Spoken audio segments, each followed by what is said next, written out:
Knowing who you are. Knowing who you are. Being able to answer this question, who am I? And what do I want?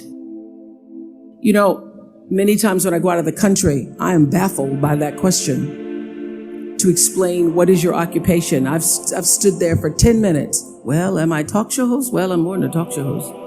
Am I a businesswoman? I'm a businesswoman. I'm more than a businesswoman. Am I an entrepreneur? I'm more than an entrepreneur. So I just leave it blank or self-employed. So I'm not asking for the roles that you play as daughters. I'm not asking that question. What are the roles that you play as a daughter, as a friend, as a sister? You're going to be a lawyer, you're going to teach, you're going to be a pharmacist. I'm asking the bigger question of who am I? Who am I really? My answer is I am God's child. I am that which is born of all that is. I am, as Pierre de Chardin said, a spiritual being having a human experience, come trailing the breath of the ancestors yet, but trailing the breath of the angels, and understanding that because I am connected to the source of all that is possible for me. That's who I am. And what do I want? I don't want to just be successful in the world. I don't want to just make a mark or have a legacy. The answer to that question for me is I want to fulfill the highest, truest expression of myself as a human being. I want to fulfill the promise that the Creator dreamed when He dreamed the cells that made up me. What do I want? You must have some kind of vision for your life. Even if you don't know the plan, you have to have a direction in which you choose to go. I never was the kind of woman who liked to get in a car and just go for a ride. I had a boyfriend who would say, let's just go for a ride. I want to know, where are we going? Do we have a destination? Is there a plan? Or are we just riding? What I've learned is that's a great metaphor for life. You want to be in the driver's seat of your own life, because if you're not, life will drive you. Knowing who you really are in this space and time that we embody. That's number one. What do you want? Who are you? Number two, you must find a way to serve. Martin Luther King said that not everybody can be famous, but everybody can be great, because greatness is determined by service. Now, we live in a world where everybody wants to be famous and where we admire people for just being famous. We think being known brings us value. The truth is, all of that will fade in time. The real truth is that service and significance, service and the significance that you bring to your service is that which is lasting.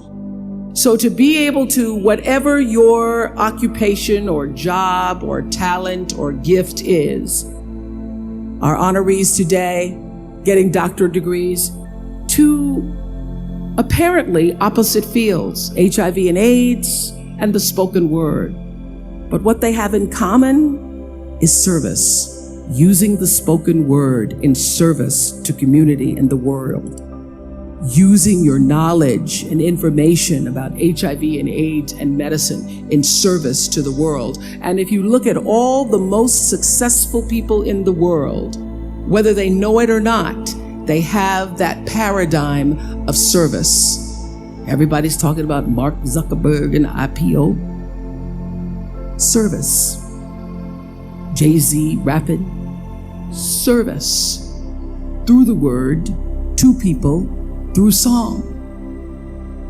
For many years, I was really just happy to be on TV, and people would stop and say, "Oh, you on TV?" "Yeah, I'm on TV. I like being on TV. It's a nice job." That I went back and I took a long look at what it was I was doing on TV and made a decision that I was no longer going to just be on TV, but I was going to use TV as a platform, as a force for good, and not be used by TV. And I will tell you, my decision to make that significant change in the way I operated on television, using television as a service, changed my career exponentially. Service through medicine, service through art, using whatever it is you produce, your product, as a way of giving back to the world. When you shift the paradigm of whatever it is you choose to do to service, and you bring significance to that, success will, I promise you, follow you. Service and significance equals success. That's number 2. Number 3, it's so simple, but so hard to do. Always do the right thing. Be excellent. People notice. Think of how you notice. You go to Taco Bell, somebody gives you an extra napkin and some sauce. You notice. You want to go back to that person, because even at Taco Bell, excellence shows itself. Be excellent. Let excellence be your brand. Everybody talks about building a brand. I never even knew what that was. When people say, "You're a brand," I would say, "No, I'm just Oprah." What I recognize now is that my choice to, in every way, in every example, in every experience, to do the right thing and the excellent thing is what has created the brand. And what I know is that when you are excellent, you become unforgettable. People remember you. You stand out. Regardless of what it is, you become an unforgettable woman. And that is what we all want. We want to be unforgettable and not forgettable. So doing the right thing, even when nobody knows you're doing the right thing, will always bring the right thing to you. I promise you that. Why? Because the third law of motion is always at work. For every action, there's an equal and opposite reaction. That is so true in all of our lives. That's what Newton said. Celia in The Color Purple said it. Everything you even try to do to me, already done to you. Everything you even try to do to me, already done to you. So you don't have to worry about revenge or getting back at somebody, making sure they pay. You just have to do the right thing, and the right thing will follow you even when people don't support it. I remember many times on my show. There are many shows y'all never saw. And the reason you didn't see them is because I got the last vote. And I remember 2010, my team, hardest working team in television, had done this interview with a woman who turns out she was a Sunday school teacher by day and a sex addict at night. Ooh. And they were like, "You won't believe it. We got her going out. We got her with the men, and we get to show her." And she was willing to show us everything. I sat down with a woman for an interview that was taped. And during the process of the interview, I said, why are you doing this? And she said, I want to help people. I want to tell my story and I want to help people. I said, do you have children? She says, yes, I have a 10-year-old son. I knew right then this is never going to see the light of day.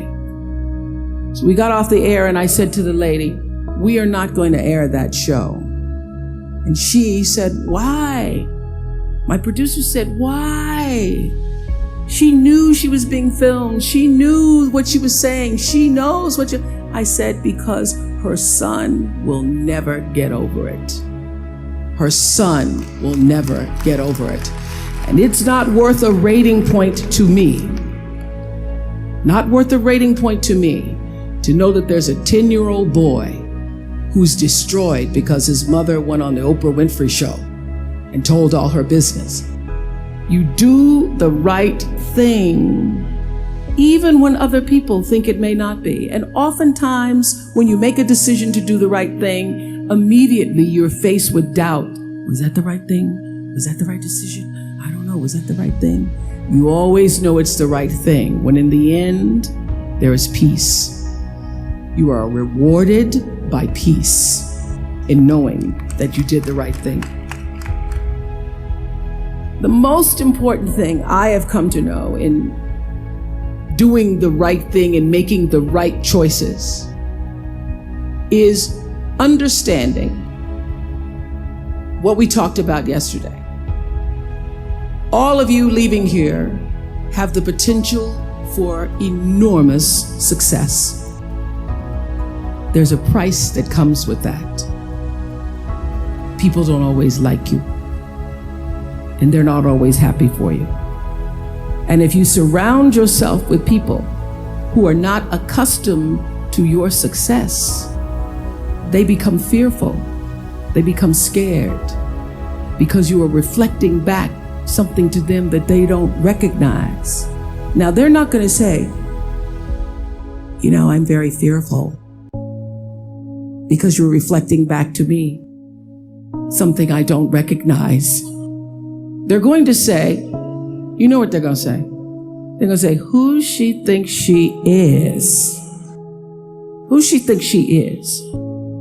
That only happens when you are around people who do not mean and want and aspire to the best for you. People who want the best for you want you to be your best. So my greatest advice to you is to surround yourself with people who are going to fill your cup until your cup runneth over. So when people say you're so full of yourself, you can say, yeah. Yes, I'm full. I'm so full, my cup runneth over.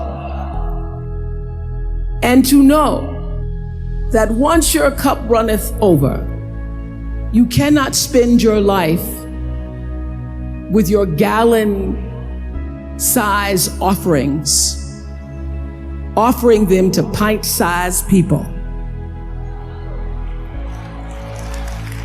You have got to surround yourself with gallon-sized people who can hang in the same company with you, so that you're not offering your gallons to those little pints out there who can't hold it anyway. Choice to Change the World. I love that song. I love hearing you all sing that song. And what I know for sure is that the biggest choices begin and end with you, your internal big questions. Who do I want to be in the world? My relationship to source energy, to all that is God. I'm not talking about what you believe in God. I'm talking about your experience of that which is all life, which is divine and universal. I'm talking about the big deal.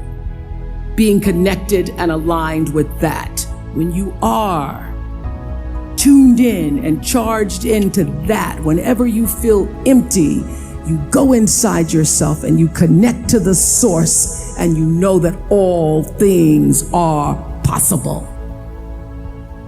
To know that and to choose to do the right thing in service and significance, I promise you, you will create a vessel of service for yourself first, because you have to honor yourself first.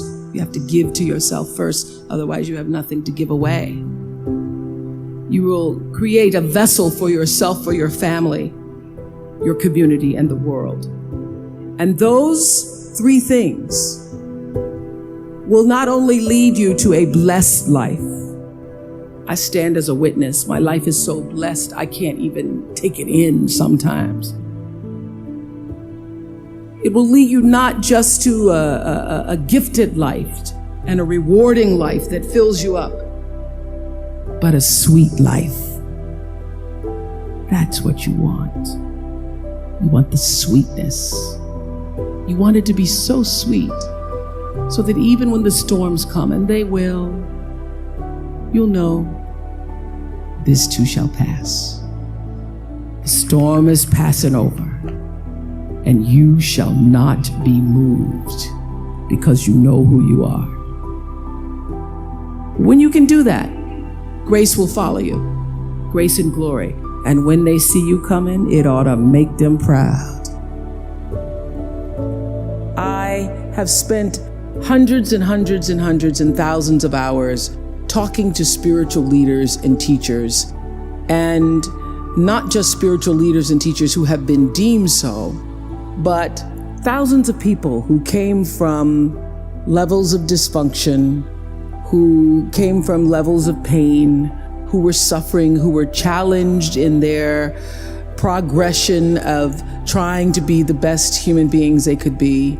And they allowed themselves the opportunity to come on our show, The Oprah Winfrey Show, and share their stories. I am one who believes in the sharing of stories. I believe in the process of sharing, period, because I know that all life gets better when you share it.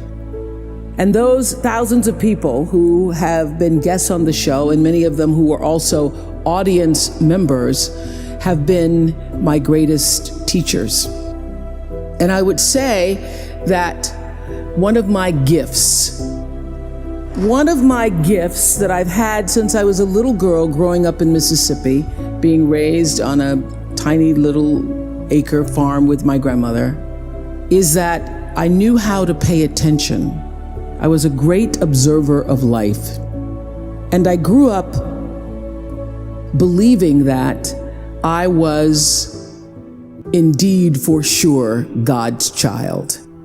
It's because every Sunday I sat in our little church down the road, a dirt road from where my grandmother lived. No running water, no electricity, but the church is down the road from us. And we could hear the singing as I was getting dressed for Sunday school. And I'd always sit on the left-hand side, the left pew in the second row.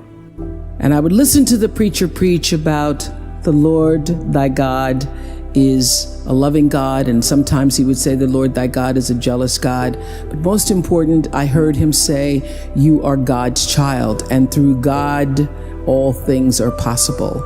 And I literally took him at his word, so that by the time I was had to leave my grandmother because she became ill, and I was sent to live in Milwaukee with my mother, who had two other children, I got beat up on the playground because when people would ask me, who's your daddy? I would say, Jesus is my daddy. Sometimes he's my brother. And God is my father. But what I now know and have learned, that my view of God, although I call that God in a box and all that, although that has, my vision of God has expanded to be inclusive of all things, all. God is all, God is law, God is all, in all things. Not just the guy sitting up with the beard. And now that view of God has expanded, I still understand how important it was for a little colored girl. We weren't even black yet, not to mention African American. You know what I mean, Harry? A little colored girl in Mississippi for whom there was no vision of hope or possibility. My grandmother's greatest desire for me, as she had been a maid and her mother before her had been a maid, her greatest desire was that I would grow up one day and be able to do the same. And she wished for me that I would be able to, she used to say, I hope you get some good white folks when you grow up. I hope you get good white folks who treat you good. So my grandmother would have no idea of the life that I now lead with good white folks who are working for me. She just wouldn't get it. She wouldn't get it. She wouldn't get it, but somehow I think she must know, and she's up around in the spirit realm saying, Lord have mercy, I didn't see it. But I now know that having that belief system, that something greater than me was in charge of my destiny, of my fate, that it wasn't just me alone having to survive for myself, is the thing, is the value, is the rock that has sustained me. So my vision, my perception, my understanding of what it means to be a universal citizen has grown as I came to understand Acts 17:28, my favorite Bible verse that says, in God I move and breathe and have my being.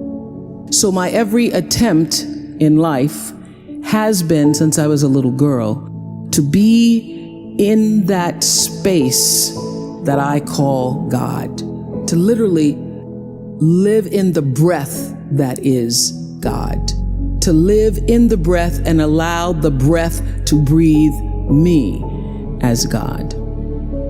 And that is the reason I see I have been able to manage fame, handle the success, grow in grace, grow in the wisdom and glory that is offered by that space that I know to be God.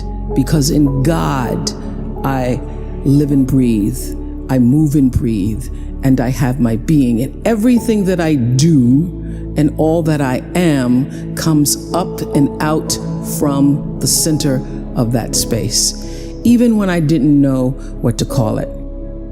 So I have paid attention to my life because I understand that my life, just like your life, is always speaking to you, where you are, in the language, with the people, with the circumstances and experiences that you can understand and interpret if you are willing to see that always life, God, is speaking to you. Now, it took me a while to actually really get this and to understand it, but once I did, I started paying attention to everything. And one of the reasons why I can now accept the fact that I can offer my gatherings of information and wisdom and call myself a spiritual teacher is that every single person who ever came on my show, and I hear there's like 37,000 guests I've talked to, a lot of them came from dysfunction and a lot of them wouldn't appear to be teachers, but every one of them had something to say that was meaningful and valuable and that I could use to grow myself into the best of myself, which is what all of our jobs are. Your number one job is to become more of yourself and to grow yourself into the best of yourself. One of my greatest teachers was a man named John Diaz. We were doing a show called Would You Survive? And on Tuesday, October 31st in 2000, Singapore Airlines Flight 006, a Boeing 747 from Taipei to Los Angeles, took off with 179 souls aboard. 4 crew and 79 passengers perished in that flight, a total of 83 fatalities. There was a typhoon rolling through at the time, and the plane went down the wrong runway. Now, what's interesting, John Diaz was on that plane and he had several indications, which I'll talk about later, whispers, that he shouldn't have gotten on the plane, but he did anyway. He got on the plane and he managed to be one of the survivors. And on the Oprah show, I was asking him, what do you think it was that you were one of the survivors? And I said, do you think it was your position on the plane? Because he was in first class and he was sitting on the right next to an exit door. And he said, yes, I think it might have been the position of the plane. And also my quick thinking, he says, and the fact that I didn't stop moving. So I said, you're not a religious man? You don't believe that there was some kind of divine intervention going on there? He goes, no, I'm not a religious person. I do not believe that it was anything divine. I don't believe that. I did see, he said, as I got knocked back into the plane, that it looked like Dante's Inferno, with people strapped into their seats and just burning. And it seemed a bit to me, as I turned and looked backwards, like there was a light coming out of the tops of their heads. I guess you could call it an aura, was leaving their bodies. And some lights were brighter than others. It changed, he said, it changed me. It gave me a new kind of spirituality, in a sense, that I now believe somehow, I don't know how, but life continues on somehow through that light. And I thought, I'm not a religious man, but I thought the brightness and dimness of the auras were how one lives one's life, so to speak. So that's one of the major things that really has changed with me since then, he says. I want to live my life so my aura, when it leaves, is one of the brightest ones. That's one of those moments that happens and you know that it's bigger than a show about survivors. Because I always knew that when I am moved, at least a million other people might be too. Because if I can feel it, and there are 20 million people watching around the world, it means that somebody else also felt and heard the same thing. That's what connection is. So I thought a lot about that. And thought about it, obviously, in thinking about, in preparing to talk to you all today, about how does one lead a meaningful life? Because ultimately, isn't that what we all want? We want to lead a life so that however we transition, people can say, wow, that was a bright one. That was a bright light. First of all, I think that it comes from a deep sense of awareness about who you are and why you're here.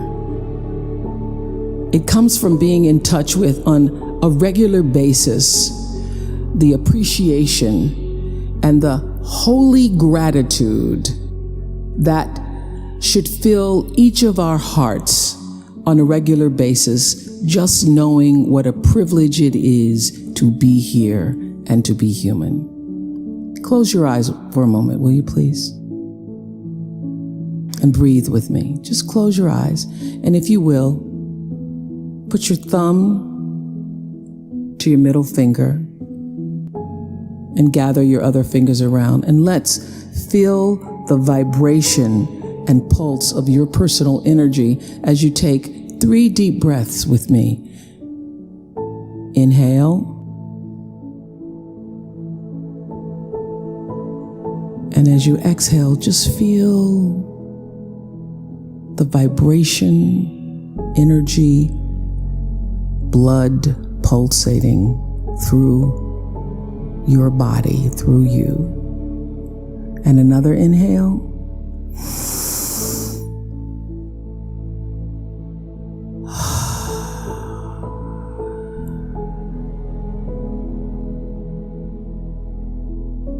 And another inhale.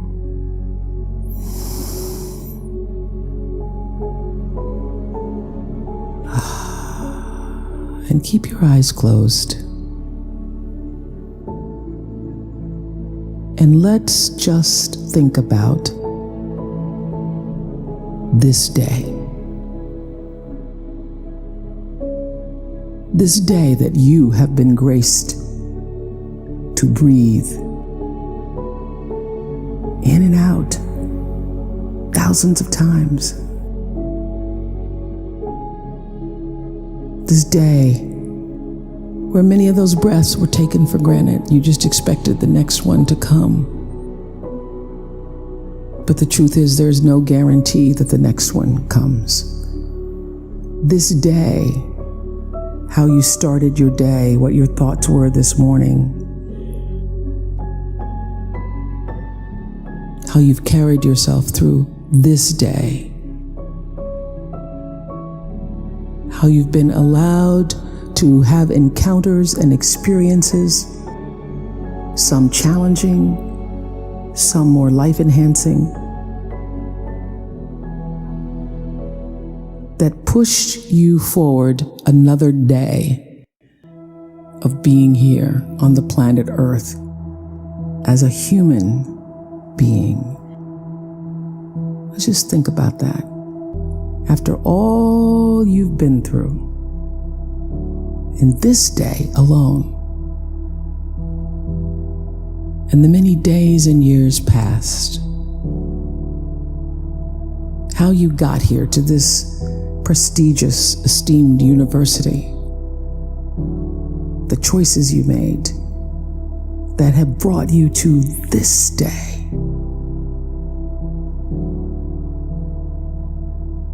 Open your heart and quietly to yourself say the only prayer that's ever needed. Thank you. Thank you. Thank you. You're still here. And you get another chance this day to do better and be better. Another chance to become more of who you were created and what you were created to fulfill. Thank you. Amen. Open your eyes. That's how it starts.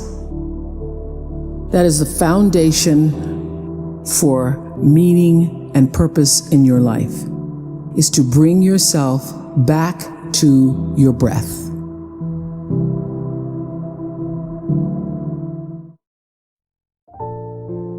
Let failure be your friend. There are going to be times, of course, where you're going to win a lot. A lot of things are going to go your way. And it's wonderful to bask in that adulation and to feel proud of your successes. But there are also going to be times, the satisfaction that those moments bring, nothing can compare to that.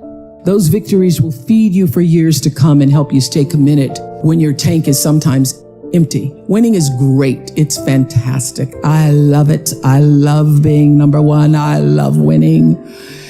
But it's the times when things go wrong, when you fall or fail, that you're actually going to learn the most about yourself. You know, all those years on the Oprah show, 25 years, we were the number one show for 25 years. And that's because I lived with the intention to serve the audience. The audience came first every show. I would sit with the producers and say, well, I can't do that because I can't find the truth of myself in that show. I have to have a thread of truth to be able to hold on to. So I knew so well the audience. I felt like I was the audience. The audience was me. And I felt so connected. And then I ended that and started a new network. And I flailed for a while. And I was really upset with myself. But I will tell you that when I was able to shift the paradigm to start to looking at wow, what I have instead of what I don't have, what I have instead of what I thought I'd lost, I was able to begin to turn things around.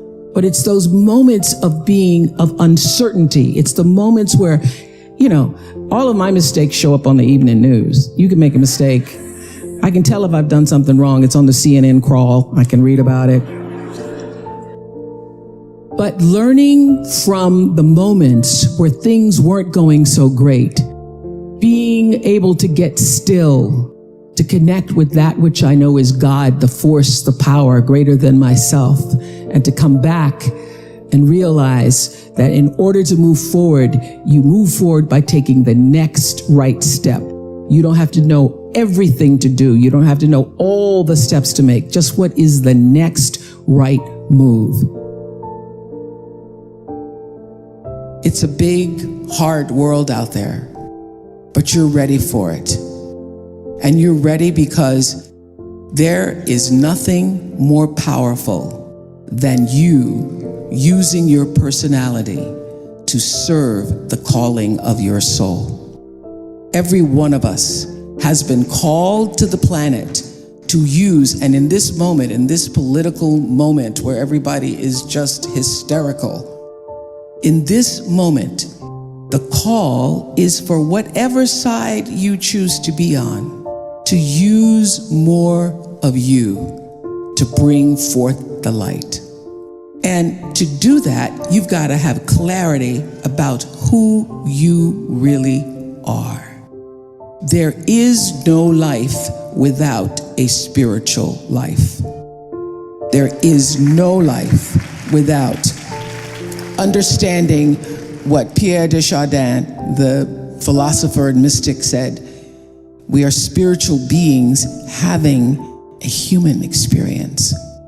So your real job as you go out to try to find one and have all of this anxiety and fear, and your real job is to know the truth and to create a spiritual practice that allows you to stay in it.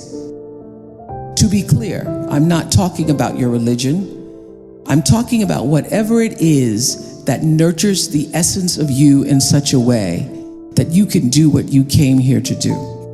And one of the reasons why I was able to be so successful all those years on the Oprah show is because I understood there was really no difference between me and the audience. I was a surrogate for the audience because I know that the audience and you and you and you want the same thing I do. We all want to be able to live out the truest expression, the fullest, purest expression of ourselves as human beings.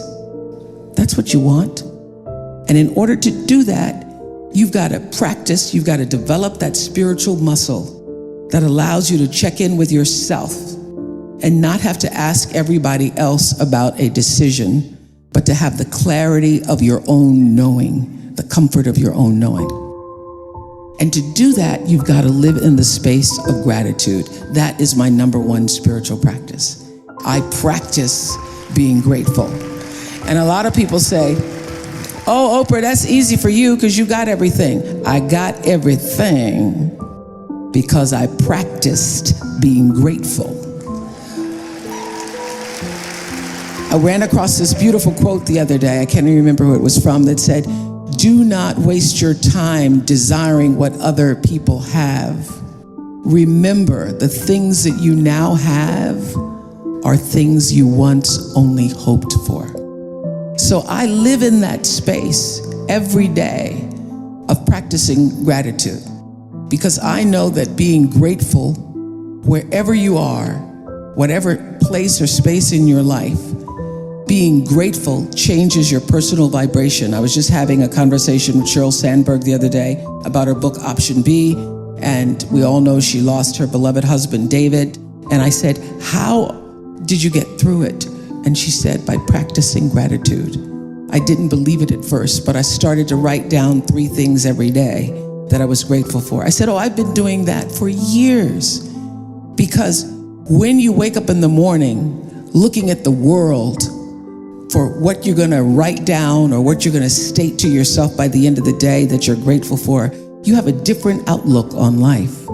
I'm just waiting on somebody to hold the door, see if that makes the list. Some days you only have, I'm still breathing, because life gets in the way sometimes. But practicing gratitude as a spiritual practice to evolve you, to bring you closer to the truth of knowing who you really are, is one of the most valuable things I have ever experienced. And I do it. I have journals and journals and journals and journals filled with 5 things a day. If you don't believe me, just for a moment, do this. Close your eyes, everybody in here. We're gonna do this for 5 seconds. You're gonna inhale, and on the exhale, just say, thank you. Inhale, exhale. Do it one more time. Let whatever you're most grateful for in your heart in this moment just rise to the surface. Deep breath. Thank you. Open your eyes. Don't you feel better? You feel better. Researchers have shown that if you can just for 17 seconds a day, bring yourself into the space of presence and gratitude, you literally change your vibration. If you can't give yourself 17 seconds, then you don't deserve a good life. You can't give yourself 17 seconds to breathe and say thank you, then just let whatever happens to you. In 1964, I was a little girl sitting on the linoleum floor of my mother's house in Milwaukee, watching Anne Bancroft present the Oscar for Best Actor at the 36th Academy Awards. She opened the envelope and said 5 words that literally made history. The winner is Sidney Poitier. Up to the stage came the most elegant man I had ever seen. I remember his tie was white, and of course his skin was black, and I'd never seen a black man being celebrated like that. And I have tried many times to explain what a moment like that means to a little girl, a kid watching from the cheap seats as my mom came through the door, bone-tired from cleaning other people's houses. But all I can do is quote and say that the explanation in Sidney's performance in Lilies of the Field, amen, amen. What I know for sure is that speaking your truth is the most powerful tool we all have. And I'm especially proud and inspired by all the women who have felt strong enough and empowered enough to speak up and share their personal stories. Each of us in this room are celebrated because of the stories that we tell. But it's not just a story affecting the entertainment industry. It's one that transcends any culture, geography, race, religion, politics, or workplace. So I want tonight to express gratitude to all the women who have endured years of abuse and assault because they, like my mother, had children to feed and bills to pay and dreams to pursue.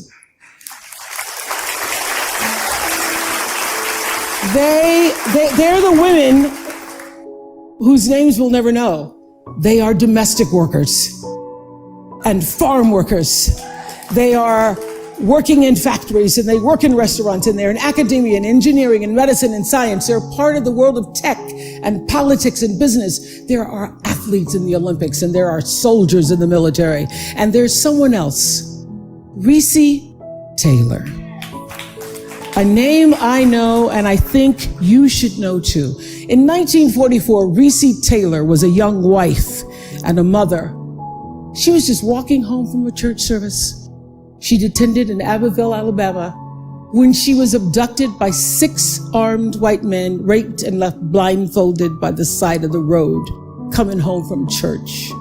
They threatened to kill her if she ever told anyone. But her story was reported to the NAACP, where a young worker by the name of Rosa Parks became the lead investigator on her case. And together they sought justice. But justice wasn't an option in the era of Jim Crow. The men who tried to destroy her were never persecuted. Reese Taylor died 10 days ago, just shy of her 98th birthday. She lived, as we all have lived, too many years in a culture broken by brutally powerful men. For too long, women have not been heard or believed if they dared to speak their truth to the power of those men. But their time is up. In my career, what I've always tried my best to do, whether on television or through film, is to say something about how men and women really behave, to say how we experience shame, how we love and how we rage, how we fail, how we retreat, persevere, and how we overcome. I've interviewed and portrayed people who've withstood some of the ugliest things life can throw at you. But the one quality all of them seem to share is an ability to maintain hope for a brighter morning, even during our darkest nights. So I want all the girls watching here and now to know that a new day is on the horizon. And when that new day finally dawns, my life is fueled by my being, and the being fuels the doing. So I come from a centered place. I come from a focused place. I come from compassion. It's just my nature. I come from a willingness to understand and to be understood. And I come from wanting to connect. I mean, the secret of that show for 25 years is that people could see themselves in me. All over the world, they could see themselves in me. And even as I became more and more financially successful, which was a big surprise to me, I was like, oh my God, this is so exciting. But what I realized is through the whole process, because I'm grounded in my own self, that although I could have more shoes, my feet stayed on the ground, although I was wearing better shoes. These are kind of cute today too. So I could keep my feet on the ground even though I could get more shoes. And I could understand that it really was because I was grounded. I've done was doing and continue to this day to do the consciousness work. I work at staying awake. And being awakened is just another word for spirituality, but spirituality throws people off and they think you mean religion. When I was hiring people for my company for looking for presidents, when people would come in, I'd say, tell me, what is your spiritual practice? And literally would throw people, I'm not religious. I said, I didn't ask you about your religion. I asked you what's your spiritual practice. What do you do to take care of yourself? What do you do to keep yourself centered? What do you do to And one woman started crying. That's not the person. So that's a sign. That's a sign. So to answer your question, everything is fueled that comes from me really wanting to be a better person on earth. And this is what I know to be true. The reason why the show worked is because I understood that audience, my viewers, the people who watched us every day and would come and just like you all did, get tickets, and they would come with their family. You all just came across campus, but that's good too. But people would come from all over the world just to be there with their aunts and their mothers, and they'd come with their cousins, and there'd be a few men in there going, what the hell? Or saying, well, I went to Oprah with you. I went to Oprah. And at least give me clear for 3 or 4 weeks. I went to Oprah with you. I had such regard for that. And I just had a conversation with John Mackey, who runs Whole Foods, and has written this fabulous book. You should get it, called Conscious Capitalism. And he was talking about how the investment in the stakeholders, the people who you are serving, that connection between the people who you're trying to serve and sell to, is equally as important as the people who you're buying from, equally as important as the people who are, supporting you financially, as your stockholders if you are, a public company. So I always understood that there really was no difference between me and the audience. At times I might have had better shoes, but at the core of what really matters, that we are the same. And you know how I know that? Because all of us are seeking the same thing. You're here at this fabulous school, and we'll go out into the world and each pursue based upon what you believe your talents are, what your skills are, maybe your gifts are, but you're seeking the same thing. Everybody wants to fulfill the highest, truest expression of yourself as a human being. That's what you're looking for. The highest, truest expression of yourself as a human being. And because I understand that if you're working in a bakery and that's where you want to be, and that may be what you've always wanted to do, is to bake pies for people or bake cakes for people or to offer your gift, then that's for you. And there's no difference between you and me, except that's your platform. That's your show every day. So my understanding of that has allowed me to reach everyone. And there's no way that you wouldn't, because that's what I truly feel. Nobody's journey is seamless or smooth. We all stumble. We all have setbacks. If things go wrong, you hit a dead end, as you will.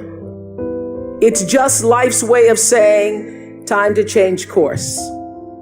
So ask every failure. This is what I do. Every failure, every crisis, every difficult time, I say, what is this here to teach me? And as soon as you get the lesson, you get to move on. If you really get the lesson, you pass and you don't have to repeat the class. If you don't get the lesson, it shows up wearing another pair of pants or skirt to give you some remedial work. And what I found is that difficulties come when you don't pay attention to life's whisper, because life always whispers to you first. And if you ignore the whisper, sooner or later, you'll get a scream. Whatever you resist persists, but if you ask the right question, not why is this happening, but what is this here to teach me? What is this here to teach me? It puts you in the place and space to get the lesson you need. My friend Eckhart Tolle, who's written this wonderful book called A New Earth, that's all about letting the awareness of who you are stimulate everything that you do. He puts it like this. He says, don't react against a bad situation, merge with that situation instead, and the solution will arise from the challenge. Because surrendering yourself doesn't mean giving up, it means acting with responsibility. Okay, many of you know that, as President Hennessy said, I started this school in Africa. And I founded the school where I'm trying to give South African girls a shot at a future like yours. And I spent 5 years making sure that school would be as beautiful as the students.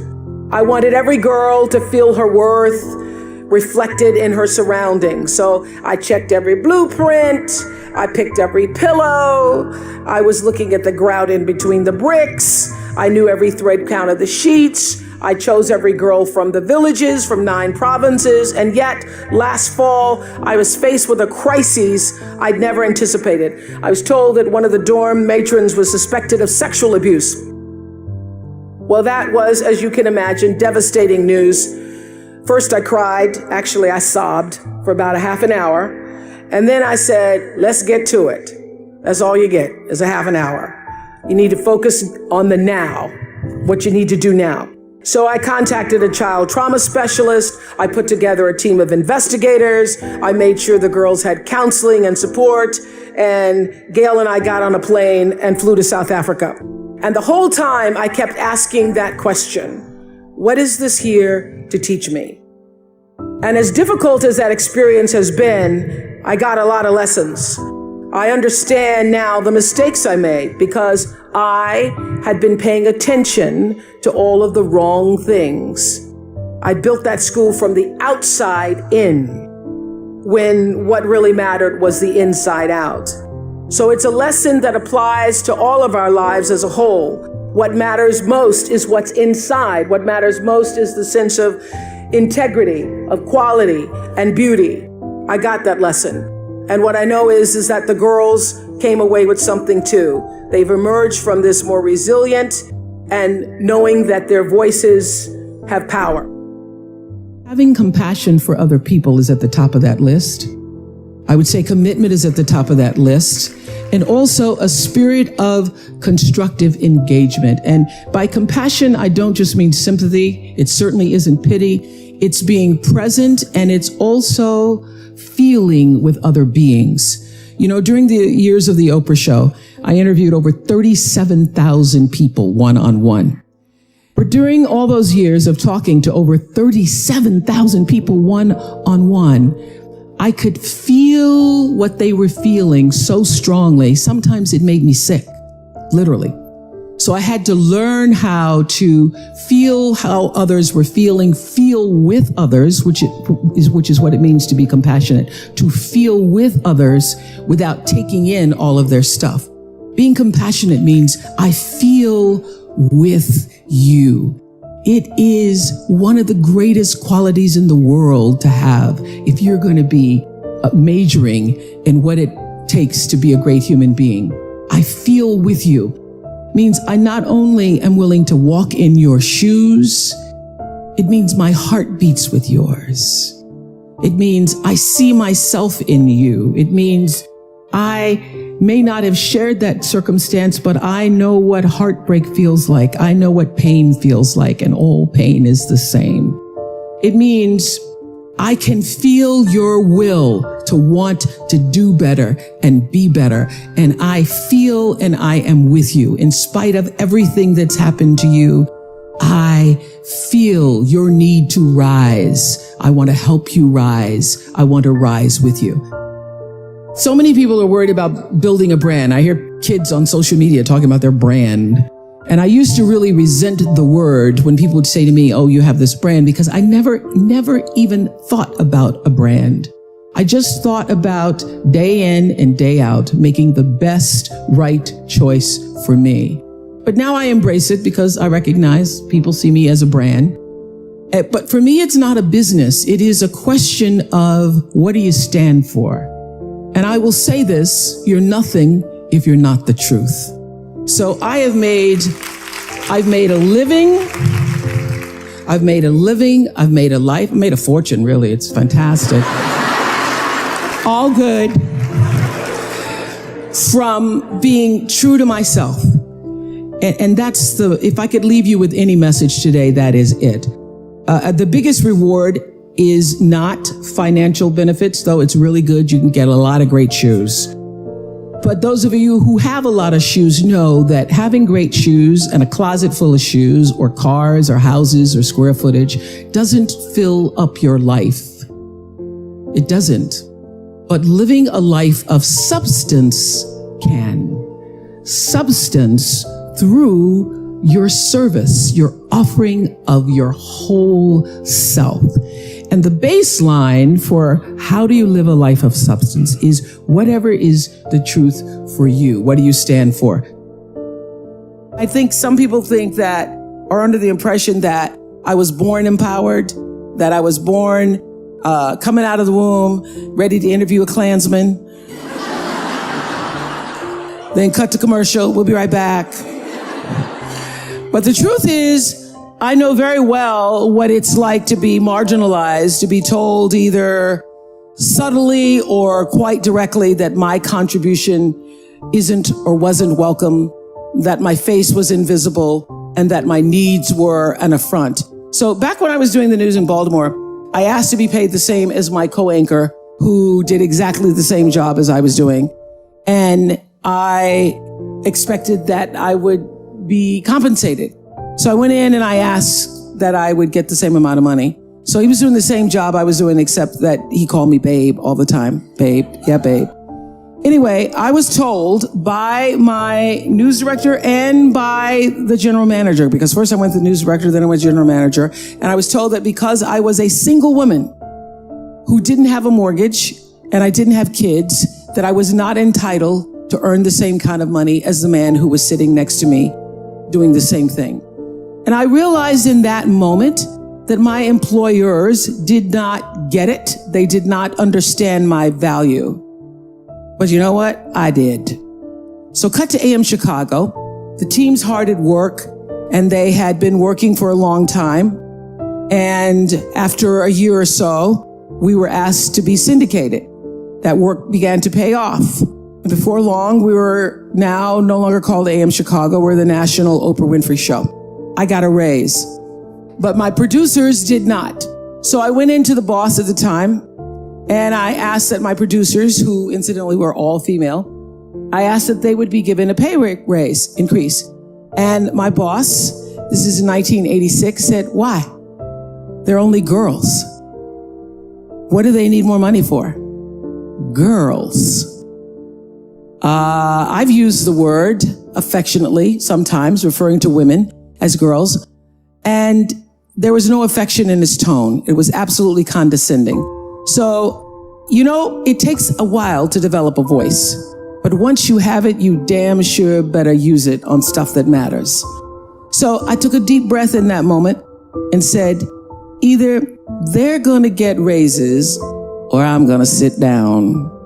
I'm not going to work if they don't get paid more, babe. Now, I would like to believe that I could have spoken that kind of truth to misogyny, even if I'd been all by myself.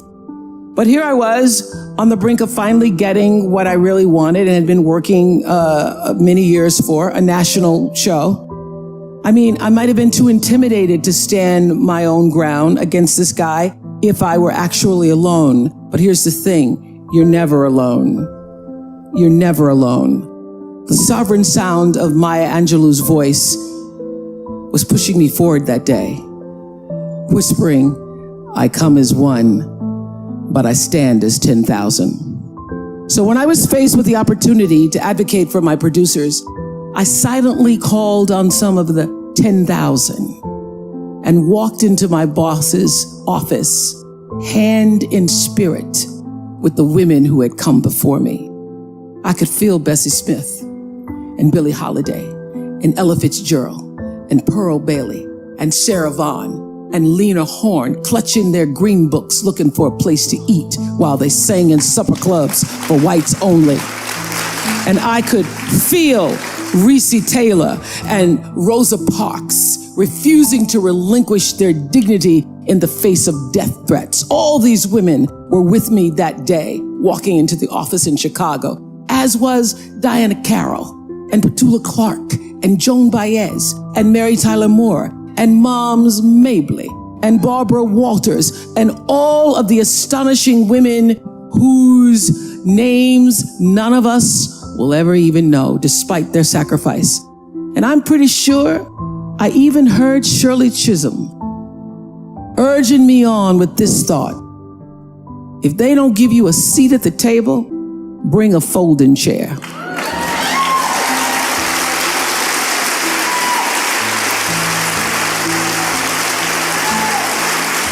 And I understood that there were so many times that many women from my mother's generation, and God knows my grandmother's generation, who were forced to grit their teeth and just take it because standing up for themselves wasn't even an option. The risk was too great, and they knew it. But they also knew in their bones what my dear friend Maya put so eloquently into words when she says, you may not control all the events that happen to you, but you can decide not to be reduced by them. Because these women and so many others like them made the decision not to allow themselves to be reduced by the many injustices they were subjected to, I found the strength to act, if not just for myself, not just for my producers, but for all the women who in their ingenious ways subverted the rules, laid the foundation, and pushed the envelope just a little bit further for me.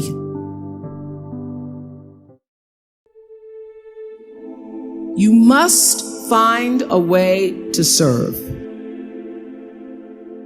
Martin Luther King said that not everybody can be famous, but everybody can be great because greatness is determined by service. Now, we live in a world where everybody wants to be famous and where we admire people for just being famous. We think being known brings us value. The truth is, all of that will fade in time.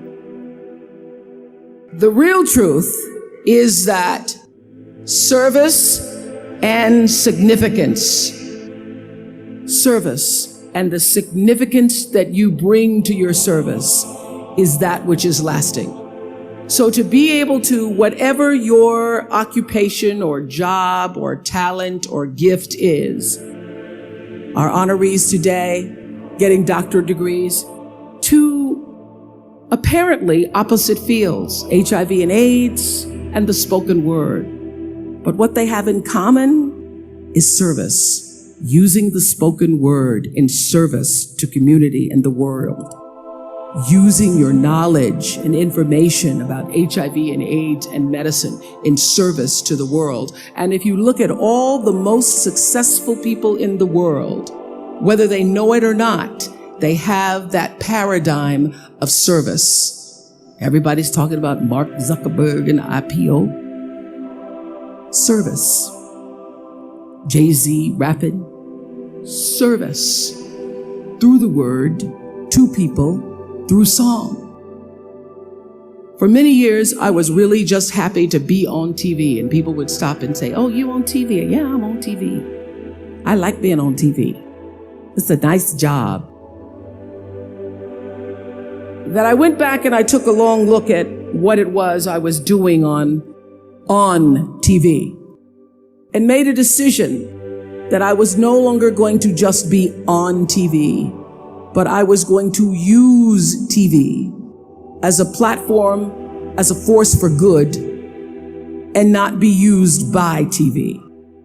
And I will tell you, my decision to make that significant change in the way I operated on television, using television as a service, changed my career exponentially. Service through medicine, service through art, using whatever it is you produce, your product, as a way of giving back to the world. When you shift the paradigm of whatever it is you choose to do to service and you bring significance to that, success will, I promise you, follow you. Service and significance equals success. You see, I believe that life is really very simple. What we give out, we get back. And what we believe about ourselves becomes true for us. Our thinking creates our experiences. There is a law of thinking like everything else, like all of nature. There is a universal energy or law of mind or subconscious mind, whatever you want to call it. But to me it means the power that is within me and around me transforms my thoughts into experiences. You see, I believe that we are all responsible for everything in our lives. Every thought we think and every word we speak is creating our experiences, our future. And it's almost as though every time you think a thought or you speak a word, that universal intelligence or energy is listening or responding to what you are thinking or believing or saying, without judgment or criticism, totally accepting us at our own value. Whatever we choose to believe becomes true for us. I have spent hundreds and hundreds and hundreds and thousands of hours talking to spiritual leaders and teachers, and not just spiritual leaders and teachers who have been deemed so, but thousands of people who came from levels of dysfunction, who came from levels of pain, who were suffering, who were challenged in their progression of trying to be the best human beings they could be. And they allowed themselves the opportunity to come on our show, The Oprah Winfrey Show, and share their stories. I am one who believes in the sharing of stories. I believe in the process of sharing, period, because I know that all life gets better when you share it. And those thousands of people who have been guests on the show, and many of them who are also audience members, have been my greatest teachers. And I would say that one of my gifts that I've had since I was a little girl growing up in Mississippi, being raised on a tiny little acre farm with my grandmother, is that I knew how to pay attention. I was a great observer of life. And I grew up believing that I was indeed for sure God's child. It's because every Sunday I sat in our little church down the road, a dirt road from where my grandmother lived. No running water, no electricity, but the church is down the road from us. And we could hear the singing as I was getting dressed for Sunday school. And I'd always sit on the left-hand side, the left pew in the second row. And I would listen to the preacher preach about the Lord thy God is a loving God, and sometimes he would say the Lord thy God is a jealous God. But most important, I heard him say, you are God's child, and through God, all things are possible. And I literally took him at his word, so that by the time I was had to leave my grandmother because she became ill, and I was sent to live in Milwaukee with my mother, who had 2 other children, I got beat up on the playground because when people would ask me, who is your daddy? I would say, Jesus is my daddy. Sometimes he's my brother.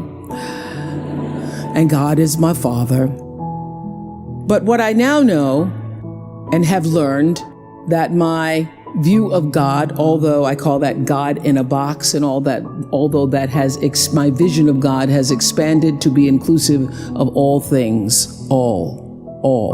God is all, God is law, God is all, in all things. Not just the guy sitting up with the beard.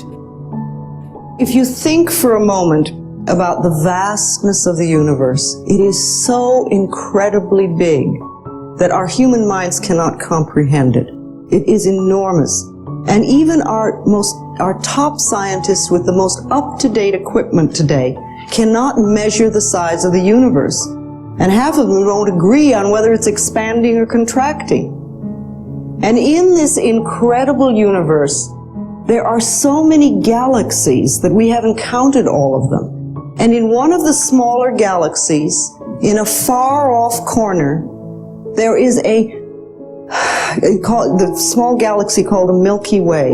In a very far-off corner, there is a minor sun. And around this sun revolve a few pinpoints, one of which is called planet Earth.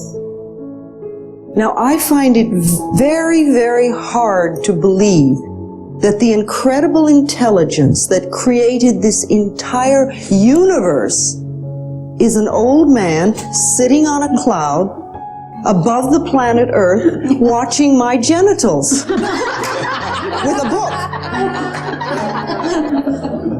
And yet it doesn't compute. It does not compute. And yet how many of us were raised to believe that? And many of us are living it. If you were raised in a religion where you were a sinner and a worm and you had a lot of sexual problems and things like that, start to reevaluate. Do some mental work to change that so that you're not still operating. You can sit down and in front of a mirror, would be real good, look in your eyes and say, okay, now when I was a kid, this is what I was taught. But I'm not a child anymore. Now I am adult and I don't believe that. I now choose to believe, and then decide what you want your belief of God to be like. You see, if you're in a religion that puts you down, or where you are a sinner or a worm or whatever, get another religion. There are plenty of them. They all tell you that they're the only way. I think even our concept of God must support us. And you do not have to have the same concept of God that your parents had or your grandparents had. You don't have to. Each person is a unique individual, and each one of us creates our own lifestyle and our own belief system. And I think we need to constantly reevaluate what we believe.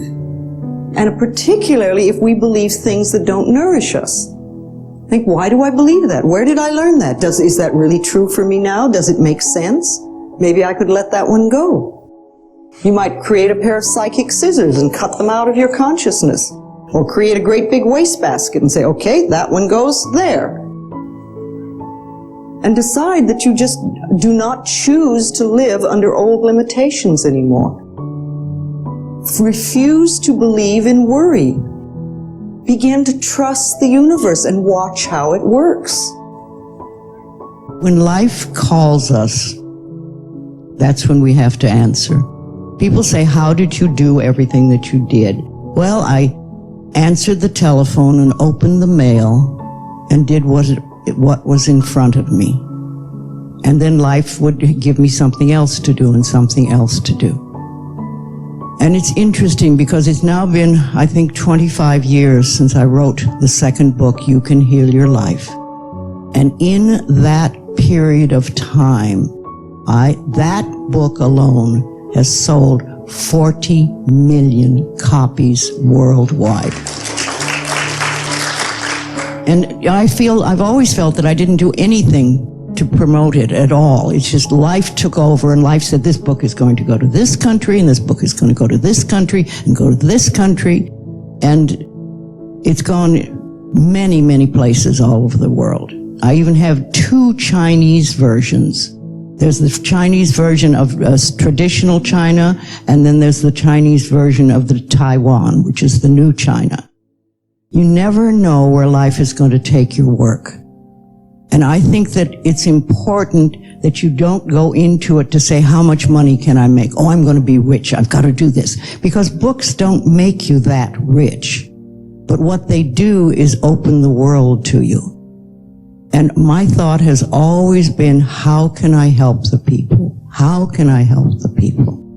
And I think if you come from that point of view, it becomes a lot easier. It's time to understand all the problems of individual nature are generated from within. And we don't have to solve problems that we create. We just have to dissolve. Problems that you create, you don't have to solve. If there's a problem in the situation, yes, we have to solve. But you have a problem within you, solution is not what you need, solution is madness. Solution means, for an illusion, you're creating an illusory solution. Something that you make up. For that, you create one more solution that you made up once again. No. You just have to turn off the problems. You're going through a certain drama, only thing is you're a lousy director. That's all there is. Instead of improving your direction, now you're trying to find a solution for a situation in a drama. It's like people watch a cinema and come home and they have big arguments about what happened there. So, the thoughts and emotions that you create, you don't have to find any solution for it. If you just turn it off, it's gone. If you find solution, you moving towards insanity. Because you create a ghost and you create a ghostbuster. The ghost that you create, you must learn to play with them. I'm saying if nobody willing to play with you, you have to play with somebody, right? So the ghosts you create, if you like them, you play with them. If you don't like them, turn them off. But Sadhguru, they keep coming. You don't play. Don't like to play with them, don't play. They come and go. Never it ever happened that one thought remained for more than a moment, isn't it? It comes and goes, comes and goes. Let it come and go. If you try to find a solution for that, you will head towards insanity. One thing that you must do to yourself is, you are absolutely truthful to yourself. If you're also truthful to everybody around you, you will get other kinds of benefits with people. But I will not go that far right now. With yourself, you are 100% truthful. Otherwise, all kinds of tricks keep happening.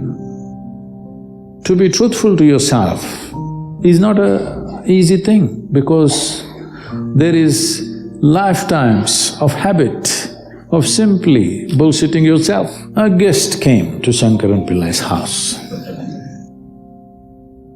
And being a South Indian man, down south, you know, Pillais come from further down south. He was carrying an umbrella, which is a common thing. In Kerala and southern Tamil Nadu, to carry an umbrella is a very common thing because rains can be very heavy. Then they walked out, he took the guest out, then it started raining. But Shankaran Pillai did not open the umbrella. The guest said, "Why don't you open the umbrella?" Shankaran Pillai said, "I'm sorry, the umbrella is full of holes." Then the guest asked, "Why did you bring it?" "Well, I never thought it'll rain today." A whole lot of people are like this. They think somebody else has to catch their lice. This will take a long time because someone else catching your lice will take lifetimes. You must catch them. You should not let your chickens pass. To become 100% straight with yourself, it'll take a certain amount of application. But if this one thing you do, this piece of life will work for sure, 100%. Then figuring out a few things is very simple. For that I am there. If you just fix this one thing, that you are 100% straight, no any kind of deception. When there's a hole in the umbrella, you know there is a hole in the umbrella. You will never forget that there is a hole in the umbrella, okay? If you are like this, rest of the work becomes very simple and easy. Perception happens to you in 5 different dimensions: seeing, hearing, smelling, tasting, touching. This is how you're perceiving life. This data has gathered within you. Only because this data has gathered within you, now you're able to walk on a round planet which spins. It's not a small thing. It is not a small thing that you're able to walk on a spinning round ball. Because all this data has gathered through 5 senses, it is not intellectual information, but it is a perceptual information. If this information is not there, you won't be able to walk actually. You will not be able to walk straight. This is what is happening for people when some people lose their memory and things like that. Suddenly they become unstable in their body because some of the data is gotten disconnected with their system. So, this data that you perceive is most important. That's what a child is all the time drinking up everything. You see how the child is looking at everything? Because he wants to drink up as much data as possible because instinctively he knows without the data, he will not be able to function. So how attentive you are, how attentive your eyes are, how attentive your ears, nose, tongue and touch is, accordingly you have that much, usable information. So why one person is more efficient? Well, you are an athlete. Why one person is able to catch a damn ball, another person can't catch the damn thing? Why is it? Because that level of attention of exactly how that ball will behave, how you can anticipate where it will go, this is not there. Intellectually, suppose you have a PhD in football, you think you can play football? If you have a PhD, I think you need to experience it as well. If you just study it only, yeah. No, that is not experience, it's perception. You're watching it out of your keen interest, you're watching exactly how a ball moves. You may not be thinking the physics of it, but you're watching it and perceiving it. Because of that perception, you know something that you cannot know by reading 100 books about it. First of all, people are assuming that anger is happening to them or misery is happening to them. No, this is exactly what I said earlier, maybe I didn't articulate it fully. No, you are creating anger, you're creating misery, you're creating joy, you're creating whatever. All this is happening from within you. But human experience is happening from within us, isn't it? Right. Whether it's love or hate or anger or misery or joy or anything is only happening from within us. Right. The simple question I am asking is, what happens from within you? Should it happen your way or somebody else's way? It should happen your way. Of course, because the world will never happen your way 100%. Because there are so many stakeholders in the world, little bit will happen my way, little bit your way, that is fine. But what happens within me must happen my way. If what happens within me does not happen my way, this is the worst form of slavery, isn't it? Wow. Somebody decides what happens within me, somebody decides where I should sit. This is slavery, everybody understands this. Now somebody decides whether I am happy or unhappy. Isn't this the worst form of slavery? Yeah. So this is the liberation that humanity needs to work at. This is what inner engineering means. Inner engineering is not some mechanical process, because engineering means this essentially. You will say something is well engineered only if it works the way you want, isn't it? If this one doesn't work the way you want, what the hell are you expecting other things to work the way you want? It's just an accident. When you live accidentally, anxiety is normal. We have to be ready to do it ourselves.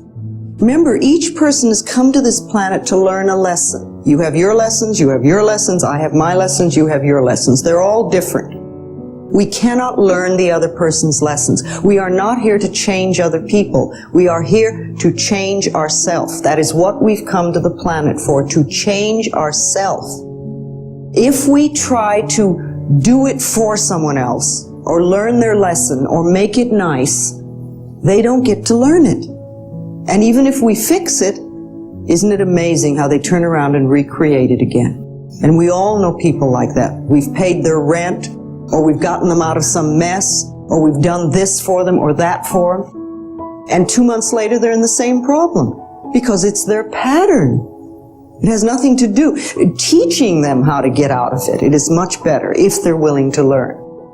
So it's like, the student must come to the teacher. And when the student is ready, the teacher is there, always.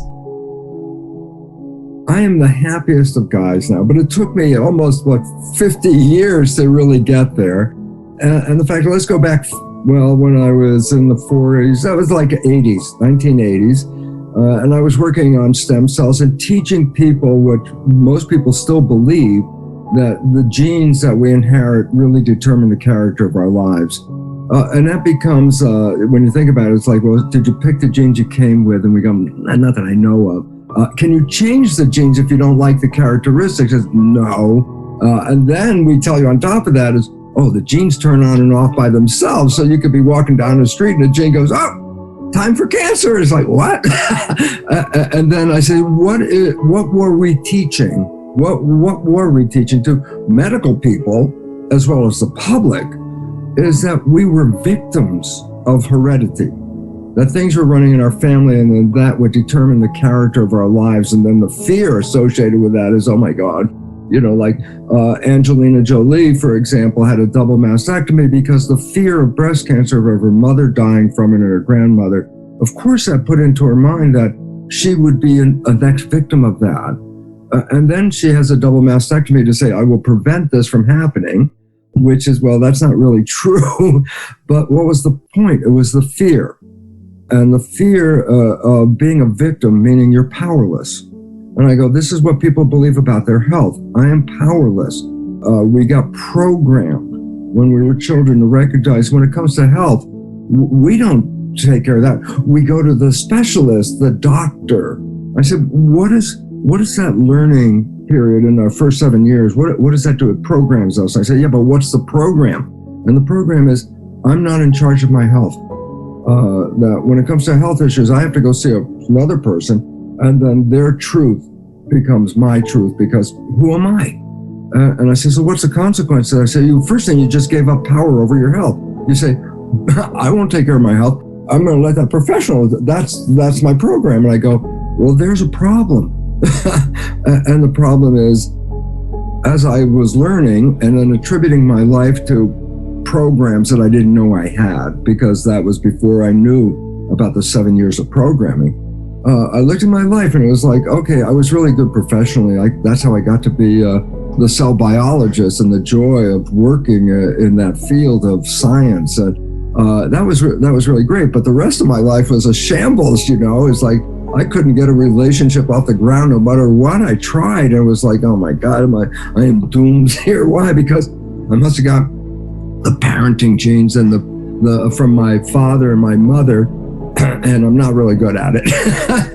And so I was working as life is just a mechanism. You do your thing, and then it's dust to dust. I had no spiritual foundation at all, because it was genes and proteins and chromosomes. That's and my dear Saviji knows exactly what I'm talking about, because she comes from a very serious science background, and that's why when we started collaborating and talking together, it was like, oh wow, we have this basic understanding of it.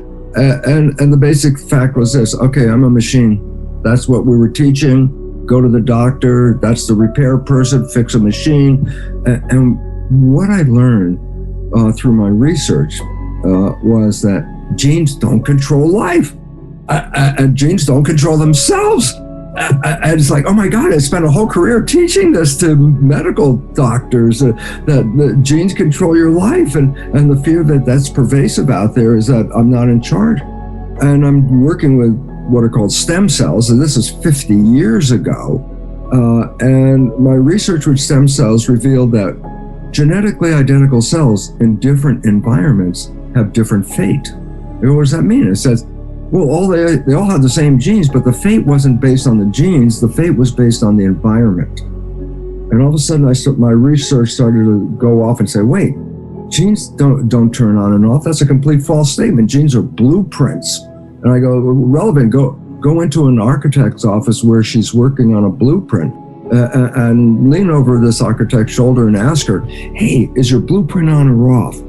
And she would look at me and she's like, well, it's a blueprint. There's no on and off. And I go, precisely. A gene is a blueprint to make a protein. It doesn't know on and off. It has no control by itself. It's not self-emergent, meaning it doesn't control us. It turns out that our perceptions and the environment we live in, and our perceptions of the environment, control our genetics. I go, so why is that relevant? I say, I can change my perceptions. And all of a sudden it says, I'm not a victim of anything more than the programming that I got in that first 7 years. And it was interesting, because the real part that changed everything for me, Saviji, which you had run into before I did, was, as I said, I wasn't spiritual, but as I started to look at how the environment was controlling the cells, I started to recognize no two people are biologically identical. And I said, what does that mean? I can't exchange cells with you. You can't exchange cells or organs with me, because if I put my cells in your body, your immune system will say not self. And if you put your cells into somebody else's body, their immune system will say not self. I said, so what's the point? There's a self built into your cells that is different than the self built into your neighbor's cells. And I go, so why is that relevant? I said, well, what is the self? And that's what I started to look at. And it was like, on the surface of our cells are these protein antennas, just like TV antennas. No two people have the same set of these protein receptors. A name for them is interesting. Self receptors, receivers of self. And I go, when I started looking, I said, but these receptors are on the outside of the cell. And I said, so why was it relevant? I said, well, if they're getting a signal of self, the self isn't in the cell, the self is sent to the cell. And then all of a sudden I go, wait, then the self is not in here. And then I started getting a little quantum physics, started to realize we are energy units playing through what we appear to be a physical body. And that our identity is picked up by these receptors. And if I take the receptors off your cells, then your cells have no identity. I could put them into any human because it's not Sadhviji's cells, not Bruce's cells. And I go, so wait, so I'm still getting there, folks. There's a point coming here. And I started to recognize, well, wait a second. Bruce is a set of antennas. Well, we focus on the antennas in medicine. I go, no, you fail to understand. Antennas receive a signal. And all of a sudden I started to realize my identity is something signal in the environment that is being picked up by my cells. And so Bruce, the guy who's like thinking, going all the time, going, wait a minute, I'm a broadcast. Bruce is a broadcast. My body is a receiver, and I make a joke like, I'm a television set, Sadhviji, and you're watching the Bruce show right now. And the point about it is, well, the television can break, and then we say television's dead, and I go, yeah, that happens. And I say, is the broadcast still there? I say, you're watching a show, you say the television's dead, and I say, then why? I say, get another TV, plug it in, turn it on, and tune it to the station, and you're back on again. And all of a sudden I realized, oh my God, and this is it. I can't die. I'm not in here. I'm the broadcast. And then there's all of a sudden it's like, oh my God, I can't die because I'm the TV, this physical thing. And what does it mean? It says, well, down the road, a baby is born with what? Oh, the same antennas. I'm back on, I got a new TV set. I said, does it make a difference, male or female? Nope, that's the TV set. Does it make a difference if it's a black, brown, red, yellow, white TV? I said, no, that's a TV set. We are the broadcasts. And all of a sudden I realized, oh my God, all of us come from this energy, and this energy is a field. And each of us is a receiving station of our own little broadcast out of the field. But collectively, we're the radio band. We got all the stations on here. We're all in the same radio band, but each of us comes in here.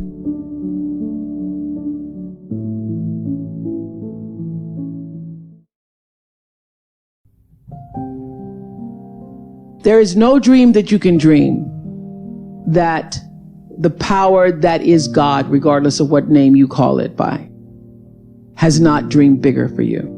So let's just, for the sake of everybody being on the same page, let's use life for God. Life has dreamed a dream for you.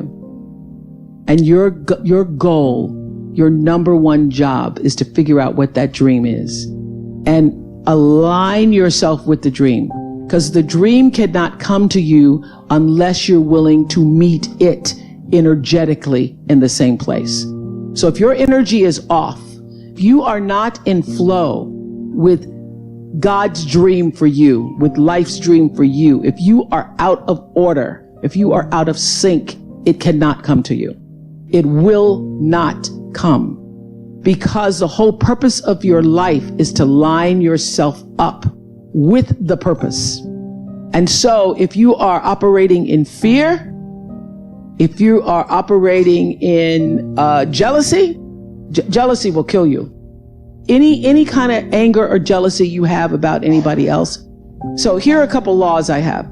The first law is the third law of motion in physics, which says for every action, there's an equal and opposite reaction. And we showed that very beautifully in The Color Purple when Miss Seeley says to Mr., everything you even try to do to me is already done to you. That is not just a rhetorical saying, that is law. That is Newton's third law of motion in physics, which says everything that goes out is coming back. It's just like everything that goes up is coming down, may take it a long time to come down, is coming down. Everything that goes out is coming back, it's coming back. So, to answer the power of manifestation and meditation, what meditation does is sync you up with the source. What meditation does is allows you to literally tap into the power that created you so that you are in alignment with that. And so when you carry that out into the world, everything that you do comes from the center of that alignment that's coming from the source that we call God, we call divine energy, divine intelligence, whatever name you want to give it to, we call life. When you are synced up with life, life just gives to you. It opens doors, it creates experiences, it allows you to meet people, things show up you never thought were going to show up, and you are doing what is the purpose of your soul being here. So one of my favorite teachers is Gary Zukav, who says that authentic power is when you learn to use your personality, which I've done very well. Use your personality to serve the energy of your soul. So you are the bigger soul that has a personality. When you figure out how to I have a big personality. It's lovely, it's charming, but it's not me. It's not me. I'm here to do my soul's work. And I use my personality to serve the soul's work. And because I know what the soul's work is, I heard somebody ask earlier about what should you be praying. The prayer is use me. You are here to be used as a vessel from the source from which you have come. And everybody has a different talent. And the reason we're all so messed up is because you're looking at everybody else's talent and wishing you had some of their talent. All the energy that you spend thinking about, wishing about, being jealous of, envious of anybody else is energy that you're not only putting out is going to come back to you negatively, but you're taking that away from you. All your energy should be forced on what do I have to offer? What do I have to give? How can I be used in service? Because Dr. King's message of not everybody can be famous, but everybody can be great because greatness is determined by service. And there is not a job in here that you can do that you don't switch the paradigm to service and not make that job more fulfilling. I don't care what the job is. If you say, I'm a singer, I'm a dancer, I'm an artist, I'm a teacher, I'm a nurse, I'm a doctor, I'm a janitor, I'm a clerk, if you say, if I look at this from how do I use this in service to something bigger than myself? It no longer becomes a job. It becomes an offering to the world. And that is why you're here. And when you can line up with whatever that is, line up with that. And all you have to do is keep asking the question. And ask the question in purity, not in, when's it gonna come? You know, like, I'm not looking for a man, but is that him over there?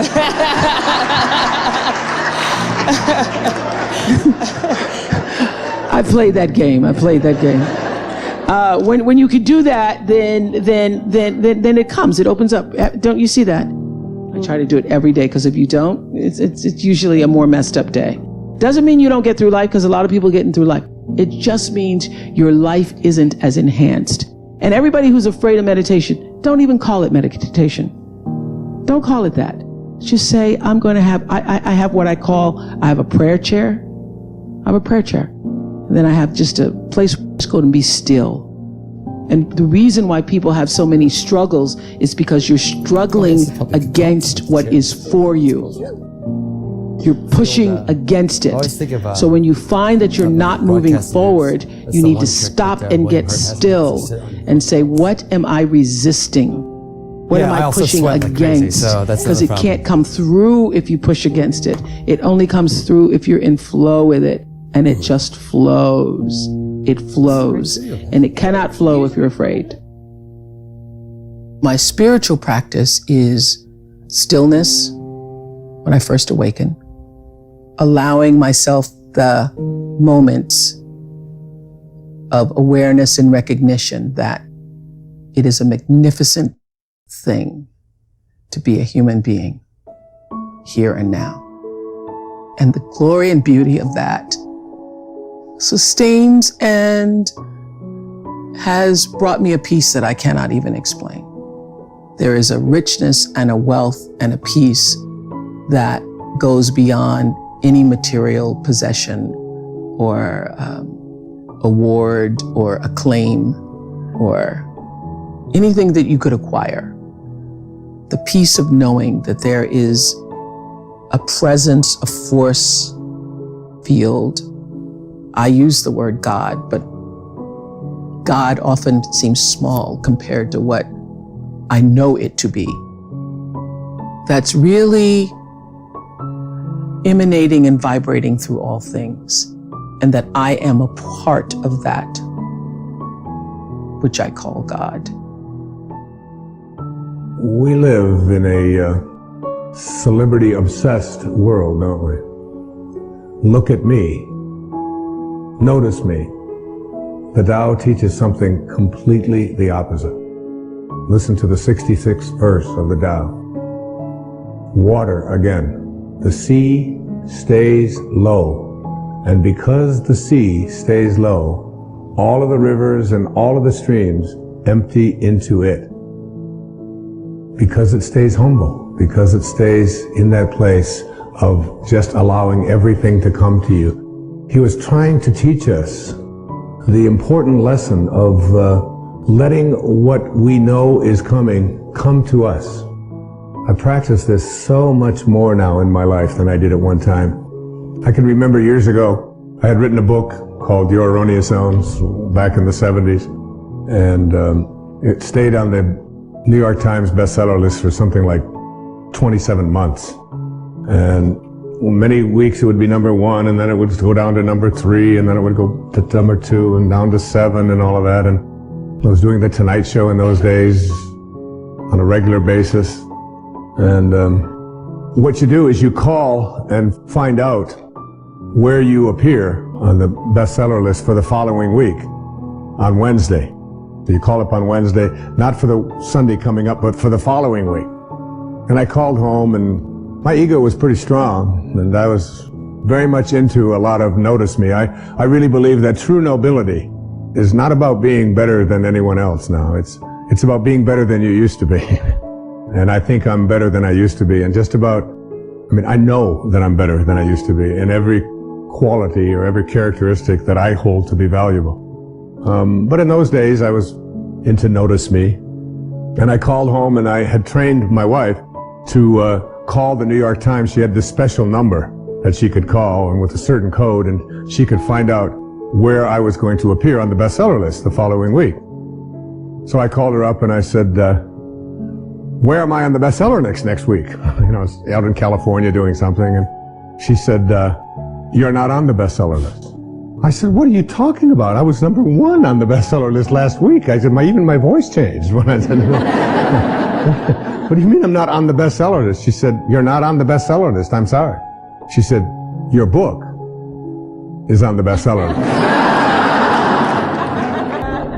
Big distinction there, isn't it? Between believing that this is me and recognizing that you can let go a little bit of that. Listen to verse 66 of the Tao. Why is the sea king of 100 streams? Because it lies below them. Humility gives it its power. That's a very important principle to understand. And I live on the ocean, right next to it. It's my front yard.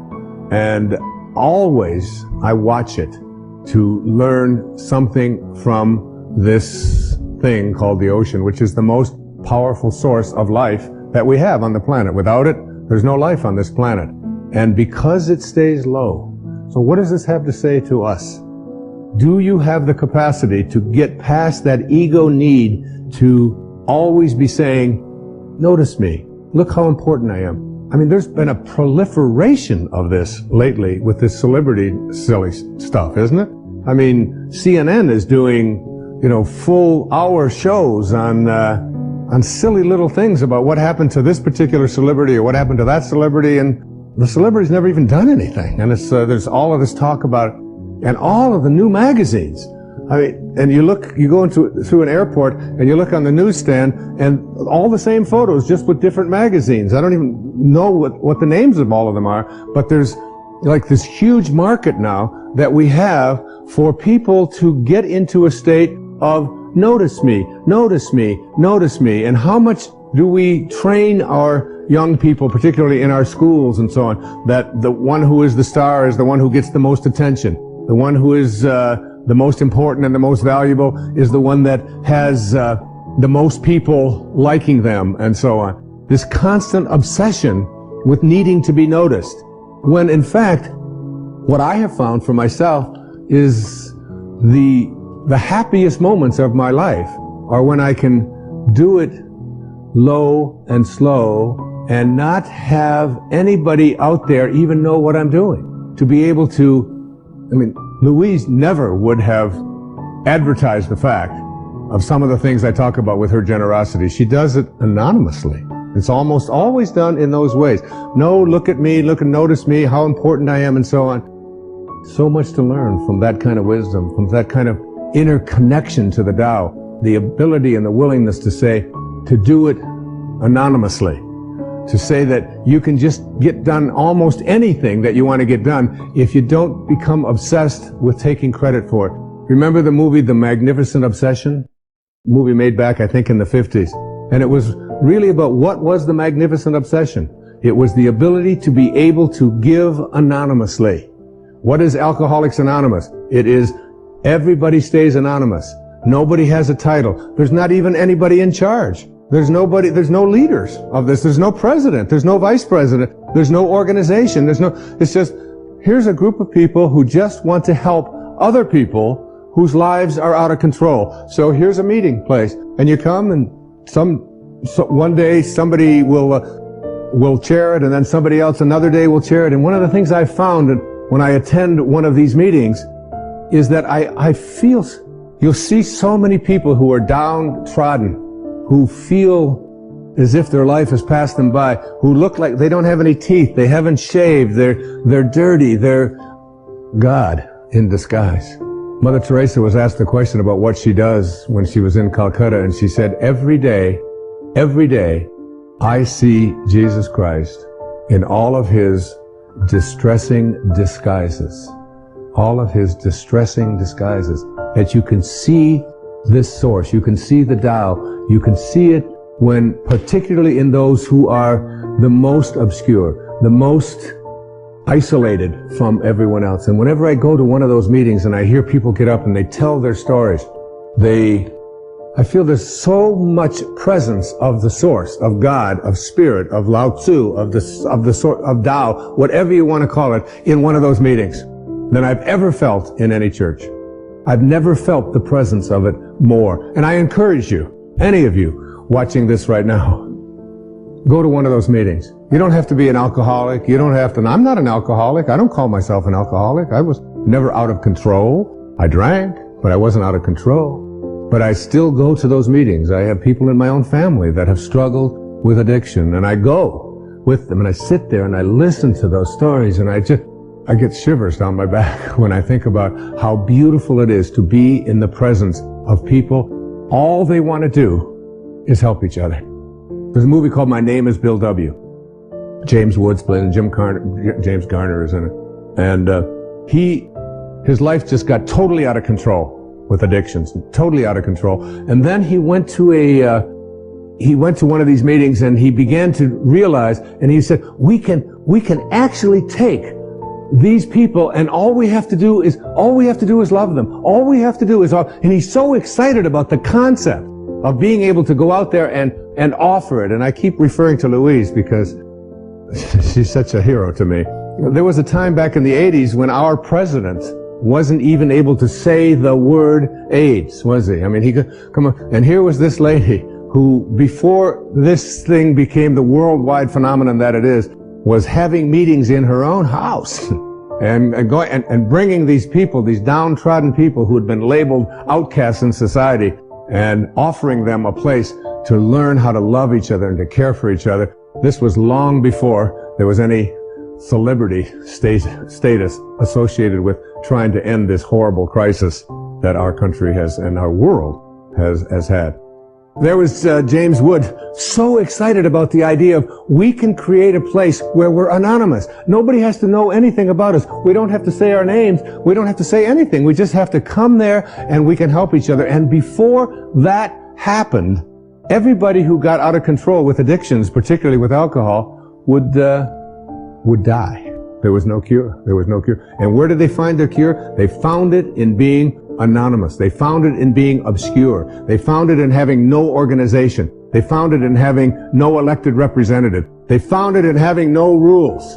There are no rules. You just come and we care. If you've been 1 day or 1 hour sober, or even if you're drunk, you come. We care about you. And you are not that alcohol. Who you are is this divine soul. In the 36th verse of the Tao Te Ching, it says, "The gentle outlast the strong. The obscure outlast the obvious."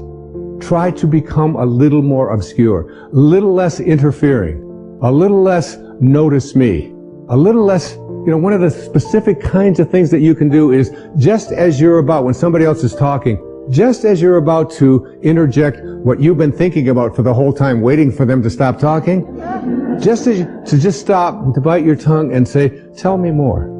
Or, "That's very interesting. I have never heard that point of view before." Even if they totally, completely disagree with everything that you stand for, to be willing to listen, to be able to stop. Practice it. I practiced it when I did these verses of the Tao. I practiced it every single day while I was working on that. Just staying obscure. And for me, that's not always so easy because of just being recognized wherever I go. And if I saw someone who was about to recognize me, I would just put my head down. I would just walk a little bit past them like something. Right now, I just want to be anonymous. Right now, I want to be obscure. The Tao says, storms always end. Verse 23, fierce winds don't blow all morning. A downpour of rain doesn't last all day. Who does this? Heaven and earth. You're already connected to everything you want or need. It will come to you at the exact perfect time as the rivers and the streams come to the ocean at the perfect time and place. You gotta trust. You gotta know it's going to come to you. You don't have to chase after it. You can become a little less obsessed with your ego and your self-importance and who you are and what you've done, and you can get so much more done. And you know what? It's the most peaceful and sweet, delicious way. It's like the song that Cecilia was singing about the rose. When we say human potential, unleashing human potential, it is not about reaching the peak, it is a trajectory. Because what our life is a combination of a certain amount of time and energy. Time is rolling away for all of us at the same pace. If you sit, it rolls away. If you sleep, it rolls away. If you do something, it goes away. If you don't do anything, it goes away. You're happy or miserable, it goes away. Time is running out for all of us. So it's only the energy that you can do different things with. If you bring your energies to a certain level of intensity and possibility, what somebody does in 10 years, you may do it in 1 year.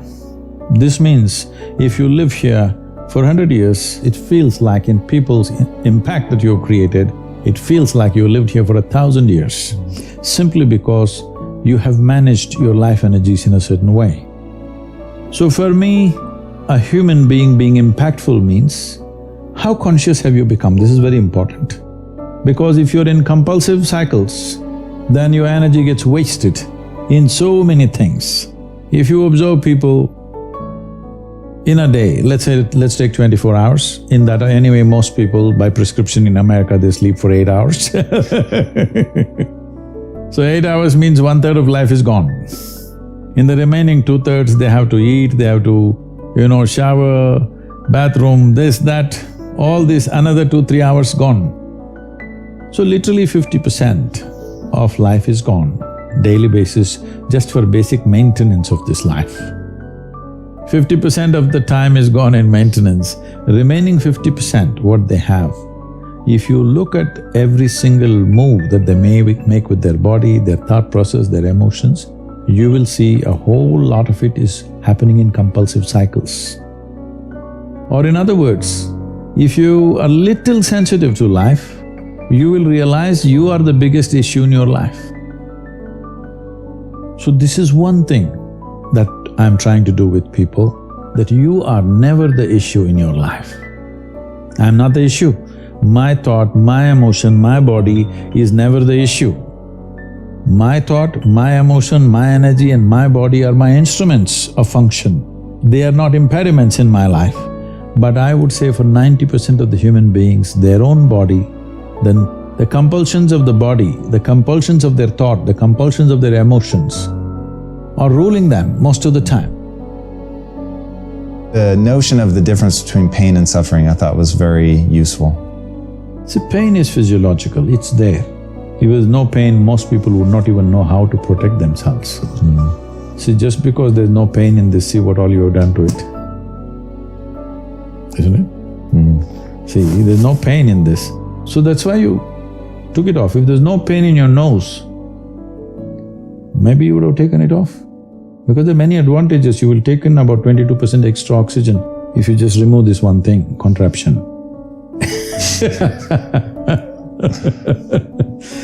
Wherever there is no pain, people are messing with it like crazy, isn't it? They call this hairstyle, they call it so many things. Yeah. Suppose there was no pain in the entire body in Los Angeles, people would pull out their stomach bag and you think they wouldn't do it? No, they probably would. Only pain is helping them to preserve themselves, isn't it? So pain is good. There's no physiological pain. Most people would not know. I hear in United States there's one group, they call themselves something, I forget that word. They're actually cutting their fingers off, their hands off on the video. Whoa. They're posting it online. There's a group like that. Whoa. Can you imagine this? No. In spite of so much pain, if there was no pain, almost everybody would have cut themselves off in the name of fashion, they would have cut themselves into ribbons. Wow. So pain is a good thing physically, because that is your preservation, self-preservation mechanism. But suffering is something that you do in your mind. So pain that happens in your body, you take it in your mind and multiply it 1,000 times or 1,000,000 times depending on how capable you are or how stupid you are, and suffer it 1,000,000 times over. Right now, most human beings are like this. What happened 10 years ago, they can still suffer. What may happen day after tomorrow, they already suffer. They are not suffering life, they think they are suffering life. They are not suffering life. They are suffering the two most fantastic faculties that human beings alone have, a vivid sense of memory and a fantastic sense of imagination. The survival process has become easier than ever before. Believe me, in the morning if you need a bucket full of water, if you had to walk a mile to the river to get one bucket of water, and your family needed 25 buckets of water, you would have no time to mess yourself. Now you have a lot of time to mess yourself because our survival is better organized than ever before. Another thing is, most human beings do not know how to manage their biochemistry without physical activity. I have seen a whole lot of people, particularly teenage boys and girls between the ages of 12 and 16, who come to me with some severe, violent problems within themselves. If you leave them like that, they may kill themselves or kill somebody else. They're in that kind of state. Many of them have even killed their parents, it has happened all over the world. And in 2017, when I came to know that in India, which is not so much suicidal in that sense because there's a huge family support and stuff like that, in spite of that, in 2017, 18,600 children below 18 years of age committed suicide, out of which 7,200 are below 15 years of age. So 12, 13, 14-year-olds who must be bubbling with life are wanting to take their own lives. Why? Obviously we're doing something fundamentally wrong with the society, isn't it? Yes. Our goals and our stupid ideas of what is success is driving them nuts. Because we are trying to use our children like racehorses. That's interesting. And when you say that as something that represent us, that we've turned into something amazing, or in what way are they like racehorses? See, when you understand life as a race, if you're in a race, what's the objective? You must reach the finish line quick, isn't it? Yes. What is the finish line of your life? Death. There you have it. This may not be a conscious process, but life within you is understanding it like that. When you see, you must understand this, whether you are conscious of it or not, any human being. Right now, if you make yourself miserable, you must understand you are sending a message to every cell in the body that I don't want to live. You might not have articulated it in your head yet, but when you become miserable, you notice suddenly your body seems heavy and it's like, doesn't want to get up from this chair. Have you seen this? Yes. When you're happy, you're willing to bounce at everything and do everything, bend backwards if necessary. Why this is happening is the message has gone to every cell in the body, this guy wants to die. They're all thinking, okay, what can we do to help him? But by then, of course, you recover. So you want to die, you want to live, you want to die, you want to live. The body is getting confused because you must understand this is a very intelligent body. It's taking instructions from you. Every cell in the body has an enormous sense of memory and intelligence. If you keep sending wrong messages, if they act, you're dead. Because you're sending contradictory messages, you're not dead, you're half dead. You can give it any number of exotic names. Essentially, you have turned your intelligence against yourself. This is supposed to work for you, but now you've turned it against yourself, it's working against you. When we stop expecting things to be the way that we think they should be, when we stop forcing outcomes, and when we start allowing what is of the highest good to be our only agenda, our only intention, that's when the universe truly has our back. That's when we can live what it means to surrender. True surrender comes when we stop praying for what we think we need and we start connecting and grounding in what could possibly be of the highest good for all. When we stop praying for what we think we need and we start allowing what is of the highest good for all. So true manifesting is about receiving what is of the highest good for all. And it begins not just with how will I get what is of the highest good, but how can I be open to what is of the highest good? How can I open up my consciousness to release what I think I need and get grounded in what is possible and what is of the highest good, not just for me and my agenda, but the highest good for all. That's the message. So you're doing everything right in that you're open to a spiritual practice, you're willing to grow, you're showing up for your practice, you're reading books, you're doing the work, you're here on Dear Gabby, you're showing up, you're showing up, you're showing up. You're doing a lot of doing though, and you're also doing a lot of expecting. And so a lot of doing and a lot of expecting are two major blocks to your ability to attract what it is that you want into your life. And so it's the doing that actually creates sort of a manic manifesting vibration, which is, how do I get that? What do I do next? Got to do this thing next, got to do this thing next. And that lacks the belief system that I can be still and I can allow. That's number one. Number two, being in the expectation of what you think things should be is another block to your manifesting power and your super attractor power, which is what I call it, because your expectations are limiting the possibilities. Your expectations are limiting the highest good, as this card says. So when we start to pray for what is of the highest good, rather than intend and pray for what we think we need, that's when the universe can conspire with what it is that is of the highest good for all.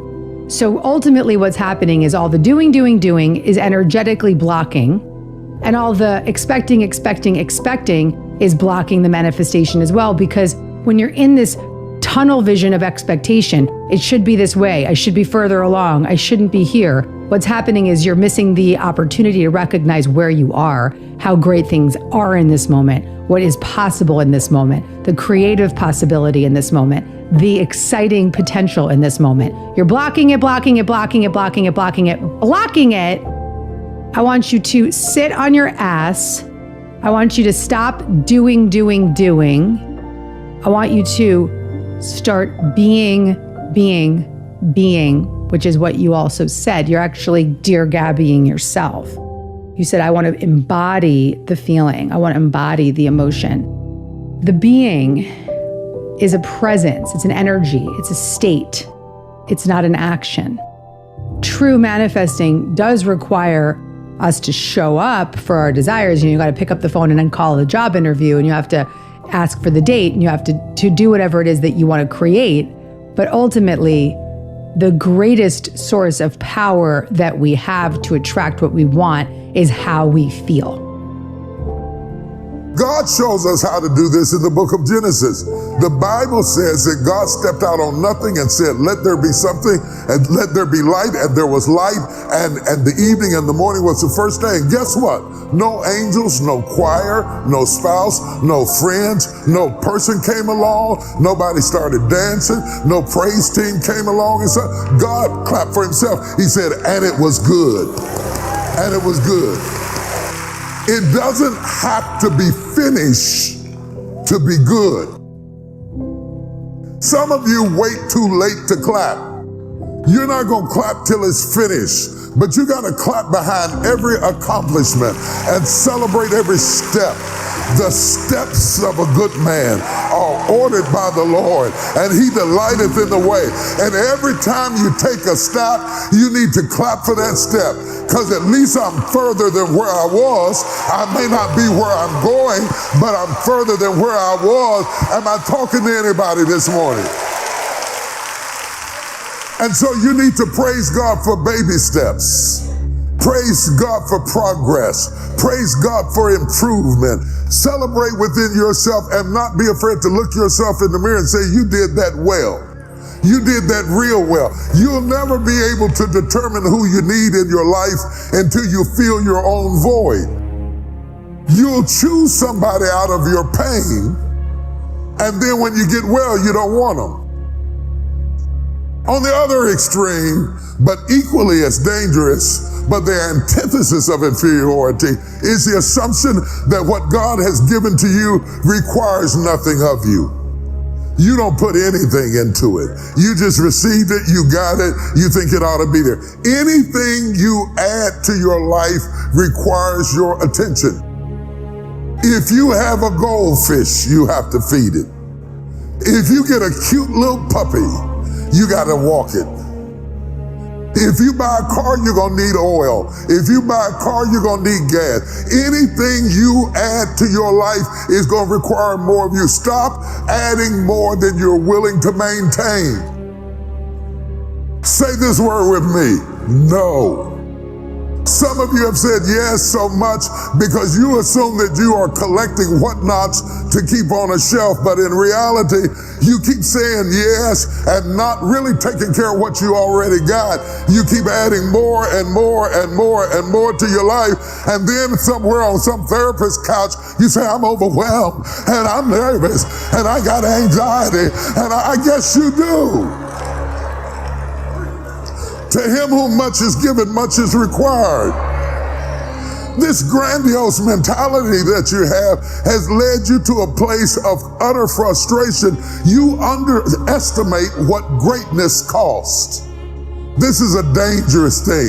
You don't seek to keep up, advance your skills, study or work out. You don't seek to maintain the relationship, keep it spicy and interesting. You think I got that on lock. You do not have that on lock. Come on. You never have it on lock. You don't have your husband on lock. You don't have your wife on lock. You don't have your career on lock.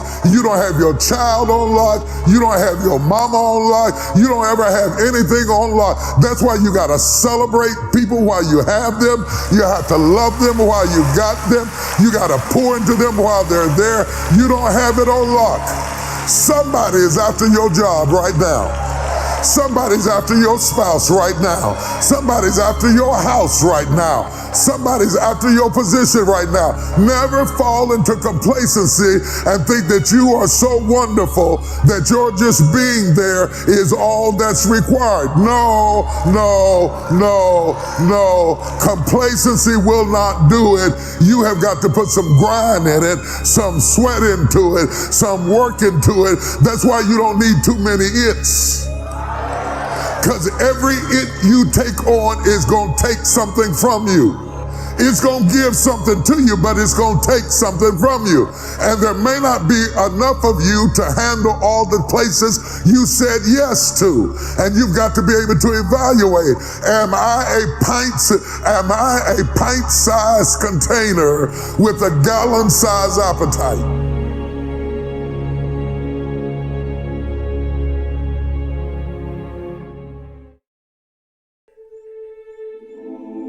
A lot of people that people think are humble are not necessarily humble. Humility is not a facial expression. Humility is not rich people wearing poor folks' clothes. Oh, hallelujah. With secret Bentleys on other islands and places and mansions you cannot see. Don't buy into the facade of humility. Humility that we buy into is often fake humility. Humility is an inner awareness of your own frailty. It is an inner awareness of your own frailty. And if you want to increase your humility, the easiest way to increase your humility is to work on your gratitude. Gratitude, being grateful, being thankful, being appreciative. What we do as a people is that we are often overly impressed with people who look humble, only to find out that they have hidden lives of great success and they wear uniforms like actors in plays because that's what you require. I choose to be myself. Life is too short to be anybody else. I wear what I like. I eat what I like. I drive what I like. I talk to who I want to talk to. I am authentically me. But in that authenticism of being me is also an awareness that everything I have, everything I own, and everything I get to do, like being here, is such a gift from God. See, you think me coming is a gift to you, but from my perspective, me being here is a gift from God. My mother would have dreamed to stand on this stage. You were just a place she read about in a book, under a bed, raised by a sharecropper, working a field they couldn't own. When you understand that, it takes away the feeling of entitlement. You must understand humility is in the story you tell yourself about yourself. Everything that matters about you, good or bad, is a result of the narrative in your head. Check out the story you tell yourself about yourself and rebuke all of the temptations that we have to be entitled. It's about time you recognize me. You should have recognized me a long time ago. Nobody has to ever recognize you. There are 8 billion people on the planet. There are 8 billion people on the planet, and that you got to be chosen is an absolute gift. And the day you stop thinking it's a gift, you lose your power to keep it going. To me, that attitude of gratitude is the substratum of humility. How do I enhance my competence? See, let's say you want to run on the field. Let's say you want to run a race. You want to run 100 meters. It is not running that you have to work on right now. You have to work on your legs and lungs and muscle and everything, isn't it so? So, if you want to become a great engineer, yes, definitely, an institute like this is crucial on one level. But any number of people might have come here and gone, not all of them became great engineers. Though they might have produced hundreds of great engineers, still not all of them will become, simply because of their own individual attitudes and competence and whatever else, isn't it? So, whatever the institute can do for you, it is doing. One foremost thing that you need to do is to enhance your own physical and mental capabilities. Because if you want to be a good engineer, you need a working brain. Just having a degree of engineering may be a passport to a job, but it is not a passport to success, isn't it? So to have a working brain, which the engineering degree will not freeze. Usually lots of degrees, when people acquire degrees, they freeze their brains. They think they can… now they have finished using it and now they can rest it for the rest of their lives. It is not so. This is only to enhance your capability. This is just an organized effort. A school, a college, an institute is just an organized effort towards that, because each individual cannot craft it for himself. That is why an institution. Otherwise, an institution has no other purpose. It is here to just organize that possibility of you striving to be of a certain competence. But that is a mass application. But as an individual, your most important thing is you as a human being, you are functioning at the fullest level. If that has to happen, there are other dimensions which one needs to explore. Unfortunately, though these sciences and technologies for inner well-being have been the mainstay of this culture for thousands of years, today we are largely losing it for various reasons, because we want to imitate somebody else. We don't want to imitate our grandfather Topiwala anymore. We want to imitate the hat seller from another country. Because of that, we are losing those things, but we should not. We have to bring it back into our lives. This is very much a part of the way the culture itself is structured, that it is all about the human being. See, this is the only culture which talks about, which even an illiterate person in this culture is aware of, that you can actually evolve to another dimension of existence. Even if I go into a village and talk to an illiterate peasant who has not read anything, who doesn't know anything, who's not heard any of this stuff, even to him if I go, he will not ask me, give me a golden horse or something, he'll say, "Enakku mukti venum Swami."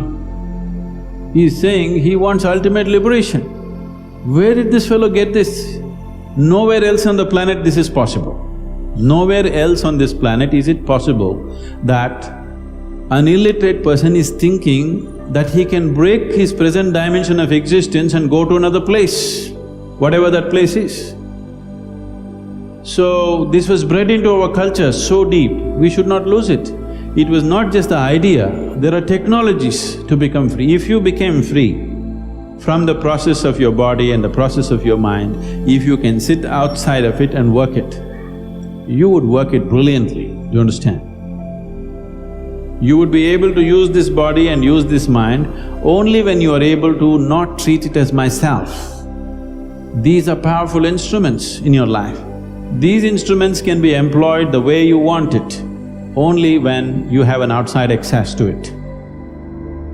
But when you realize that all your name, your form and everything you see is provisional, two things happen. To some people, they have immediate, what we could only metaphorically call the dark night of the soul. They go into a deep depression because everything they thought was real is no longer real, including their own name, form, body and mind. Some people get so scared that they have a bad trip. Some people cross that threshold and discover nirvana or enlightenment. And they say, wow, I thought I was squeezed into the volume of a body in the span of a lifetime, but I'm a timeless being that can morph myself into any experience, including the human experience, which is amazing, but the human experience is also that which causes existential depression. So the causes of human suffering, since you brought it up, are brought up in Eastern wisdom traditions as number one, you suffer because you don't know who you are. You confuse yourself with your body-mind experience. Number two, you grasp and cling at experiences which are evanescent and transitory and dreamlike. You say, what happened to your childhood? It's over. What happened to yesterday? It's over. What happened to 5 minutes ago? It's over. What happens to these words? By the time you hear them, they don't exist. So, Wittgenstein, the German philosopher, said, we are asleep. Our life is a dream, but once in a while we wake up enough to know that we are dreaming. So what do you wake up to? When you cross this threshold, you wake up to your true self, which is not body or mind, but the awareness in which that experience is happening. So grasping and clinging at a dream is the second cause of human suffering.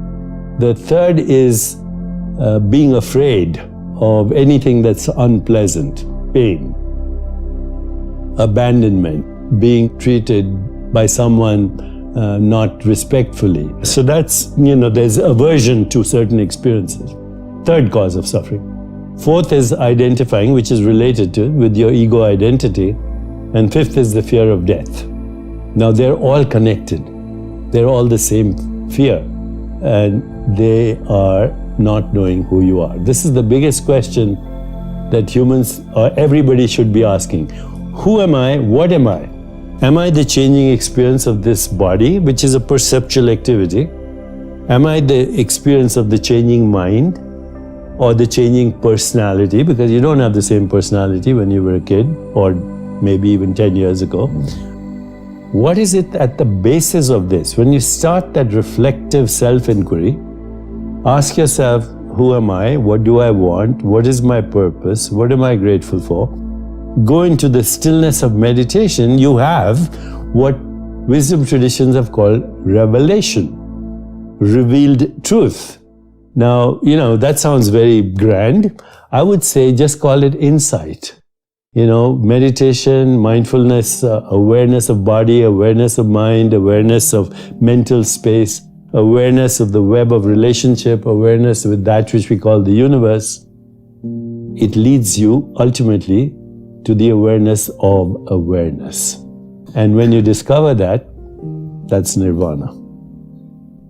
What does someone like you do to meditate? How do you meditate? When I came to the monastery, the meditation I was taught was mantra meditation, which is chanting on beads.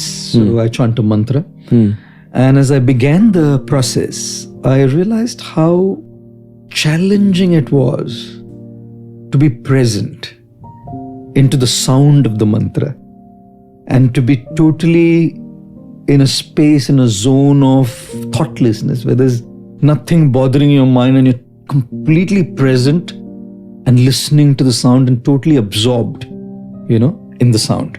I realized that it was a massive uphill task. And I think that challenge comes from the fact that we've got so used to multitasking that our mind functions on 20 tracks. So when we are just on the meditation track, there are 19 other tracks to deal with. You have your personal life, you have relationship issues, you have professional issues. There's so many things going on. You have issues coming from family, so much going on in the country. There's so much that's occupying our mental space. And when you actually want to get onto the track of meditation by kind of just putting all of this in the back seat, it becomes practically impossible. And a lot of people tell me this. And when they're trying to meditate, this is what happens to them. And I share my journey with them. This is exactly what happened to me when I started. It's been 25 years now, every single day without 1 day's gap, 1.5 hours every day. And I tell them that it's not a challenge today. It would be very high-headed to say that, okay, I've reached a state of enlightenment. When I sit for meditation, everything's kind of there and I'm totally absorbed. Very high-headed, I feel, to say that. But I did a few things that I feel can benefit those who want to really get into a deeper state of meditation. I look at meditation in two ways. A is the meditation as in the practice. And B is everything that we do in our life as meditation, And I prefer to work more on everything in my life as a meditation which feeds into my practice of meditation. 100%. But do not neglect the practice. No, do not neglect the practice, for sure. Yeah. So, I'll tell you what I do, for instance. 1 meal a day, I just eat by myself. 2 meals I take with my friends, some of my monk friends, where we discuss, chat, eat. 1 meal is just by myself. The reason being, I want to be present, mindful, in the moment, to savor the entire experience of touching, feeling, smelling, tasting that food. I avoid forks and spoons as much as is possible because I want to touch and feel that experience of the food. Now, the reason I do it is because it just means no phones, no books, nobody to talk to, and just being there eating. Correct? So what I'm doing is, by just eating that 1 meal by myself, training my mind to be in the present. Like we are talking now. There's 3 meetings lined up for me tonight. And there's a restaurant called Candy and Greens at Breach Candy. The family is a very close friend, so they've just opened up a new rooftop terrace. I'm getting message after message, could you come down today evening for dinner? Right? But it's not on my mind. It's not on my mind. Nothing outside of our conversation between you and me right now is on my mind. So why do I do it? It's because right now I'm training my mind to be in the present. When I used to be in the bathroom, I would sing. Like a big thing for me used to be. Of course, earlier I would sing a lot of cinema and movie songs. And now I sing some spiritual songs, bhajans, whatever. And then one day I realized, hey, wait a minute. This is not right. Because neither am I into the singing, nor am I into the experience of bathing. So if I'm singing, I'm missing the experience of bathing. And if I'm bathing, I'm not into my singing. So why am I doing 2 things at the same time? I stopped singing, just focusing on the experience of the water coming down my body and experiencing that. So to me, these little things through the day matter a lot to me. And I think that's more of meditation to me, because then what I do here feeds into my mainstream practice of meditation. And what I do here feeds into the little things as well. So it's kind of a loop, one feeding into other. We are a social animal. We're a human being, social animal. And particularly in modern time, the reality, economy, environment, and many things heavily interdependent. That's the reality. Unlike, I think, past sort of as the ancient time more or less independent, self-sufficient. This is not depend on your interest or your future, not depend on other. Now, completely change. So even from this selfish viewpoint, you have to take care about others' well-being. You just think yourself, the blind selfish. Think yourself, forget other, or worst thing, exploit other, cheating other, bully other. Ultimately, you suffer. Through these mischievous way, you may gain some temporary sort of benefit, but in deep inside, you feel uncomfortable. Then eventually, you truly become a lonely person. Nobody loves you. Nobody respects you. If you take care of others as a human brothers, sisters, sincerely, seriously, then everybody becomes your friend. So, when you have truly trusted friend there, if you need something, you can ask them. If you becoming friendless or lonely person, and when you really facing some problems, nobody you can share. So ultimately we are a social animal. So even other animal, no law, no education, no religion, but you see, they have some kind of sort of feeling. Their own individual survival depend on rest of the community or herds. So they work together. I am one of the individual out of 7 billion human being. If human being, rest of the human being, happy, peaceful, I get maximum benefit. The rest of the world get trouble. How can I escape from that? And with that feeling, when I meet people, one people, or one person, or 10 people, 100,000, 10,000, 100,000, I always consider them as my brothers, sisters. That brings me in mental level completely relaxed. If I feel I'm something different from them, then some nervousness, some anxiety may develop. So once your own way of thinking open, reach out to them as a close friend, that tremendous sort of benefit, peace of mind. Then others also no longer feel stranger. Another human brothers like that. So that I think nowadays we really need that. So through that way, awareness. Then from children, I think youngsters, they know. Just one child remain lonely, may cry, and play with other children. Feel very happy. So that's the human nature. So sometimes we grown up, then we always calculate, if I make friendship with that, how much I get some benefit. Or make friendship, then I can exploit or something. Then genuine basis of friendship no longer there, destroyed.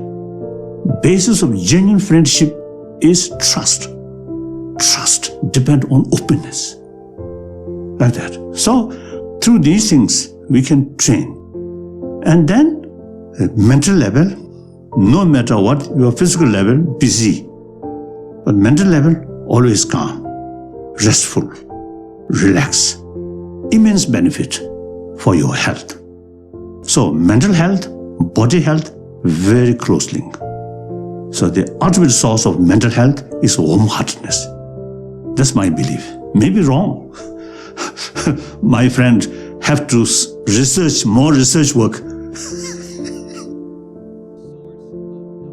I decided that I wanted to not know what we know, but what is the source of knowing. Okay, it's not what you know. What you know these days, you can look it up, go Google it. So it's not important what you know. Anybody can find out anything about anything these days.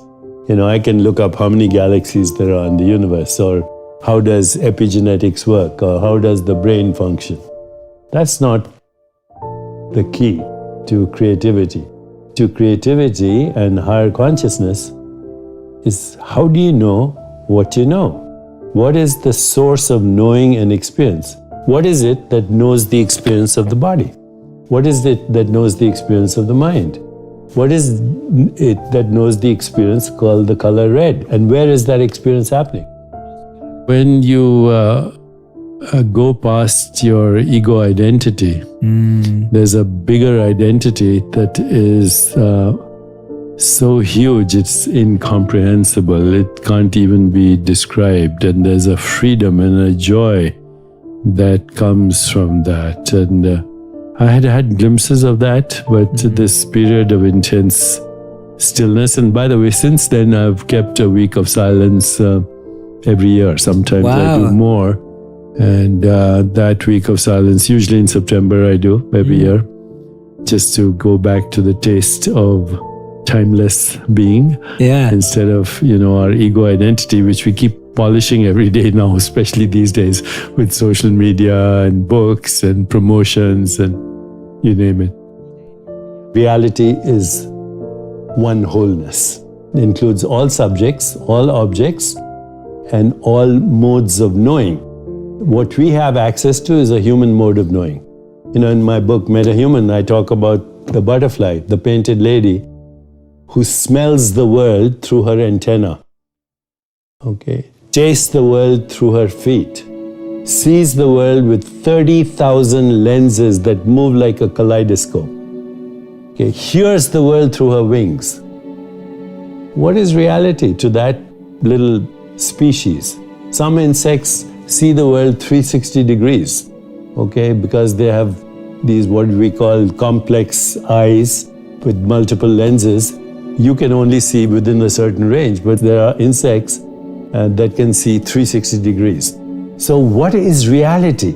Reality, what we call reality, what today's science calls reality, comes under the heading of naive realism. Einstein was a naive realist. And I'm not saying this in a derogatory fashion. It's a word in the science of philosophy. Naive realism means that the physical world exists exactly as perceived by the 5 human senses. Now, obviously, that's not true. Other species experience the world through different modes of sensory perception. The second aspect of naive realism is that the physical world, as perceived by the 5 human senses, would exist even if no one was observing it. Well, how do you prove that? And firstly, it's naive because we know that the world is more than what is perceived by the 5 human senses. So this leads us to a solution actually of the hard problem of consciousness, which is get rid of the idea that the world is physical. What we call of the world as physical, even your physical body, is a perceptual activity. And that perceptual activity for you and me is a human perceptual activity through human consciousness, not through bat consciousness, not through mosquito consciousness, not through plant consciousness, which would fit in with panpsychism. But non-dualism says, go beyond that. There is only one consciousness that is differentiating, undifferentiated consciousness, differentiating into these different species of consciousness that form a matrix of conscious beings that are collectively projecting this universe. Let one human being honestly say, when you are with your most loving parents, however doting and wonderful they were to you, that you never felt this is not where you want to be. That is a dishonest human being. Because love gets tedious, somebody's fondness gets very tedious, comfort gets tedious. Because the nature of life is, it wants to constantly expand. If there is no room for expansion, it doesn't matter you are kept in a whatever, I won't use because everybody uses the word golden palace. I think golden palace is totally unesthetic in my my visual perception. I hate golden palace. But whatever is the most wonderful palace, or as you say Shangri-La, whatever, it'll get tedious. All the heaven-bound people, they don't know how bored they will be within 3 days in that place of goodness. So I'm saying it doesn't matter. It's not because there's something wrong with your parents. They may be most wonderful people, but the very nature of a human being is such. Only if you're a pet animal, if you have reduced yourself to that, you're just happy with the meals that you're getting and somebody is fondling you once in a way and you're happy with that. For that you must be a pet animal, you should not be born as a human being. Once you're born as a human being, it is natural wanting to break barriers. So when you're young as a child or a teenager, you think barriers means they're all physical. Before you understand, the barriers are not really physical. Whether you build your own house or you live in your parents' house or you live in a slave master's house, the house and walls are not the barrier.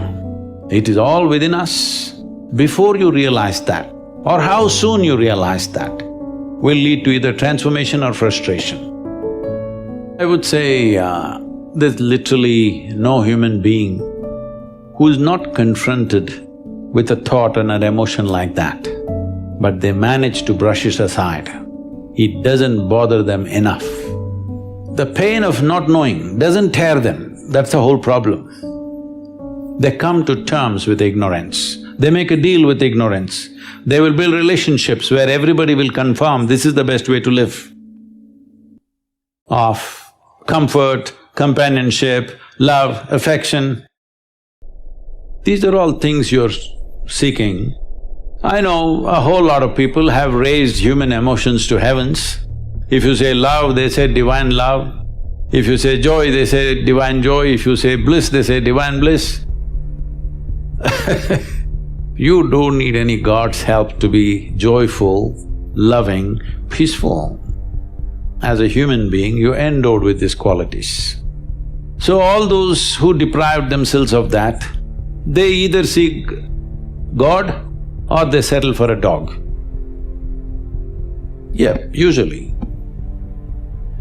Because they want unconditional love, this is a demand.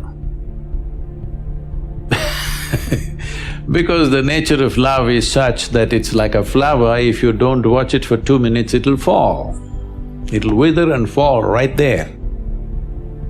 Either you want to let it fall, or you have to nourish it every moment, or you have to concretize it. That means you take a picture and keep it on your phone screen, or you institutionalize it with marriage or this or that. So essentially, well, I'm not against any institution because institutions are needed in the world to operate, otherwise there'll be chaos. That is a different thing. But you cannot institutionalize joy or peace, like right now we think United Nations is the institution for peace. No, you cannot institutionalize peace. You cannot institutionalize joy. You cannot institutionalize love or anything for that matter. The institutions are functional instruments in a given society. I have utmost respect for them because without it, a whole lot of people wouldn't know how to live. You need institutions, there is a government, there's a democratic process, there are variety of things, all right? There are courts, there are parliaments. Well, 90% of the time some nonsense may be happening there, but still these institutions are important because without that there will be total chaos. So I'm not talking against institutions, but institutionalizing things that happen within a human being is a silly effort.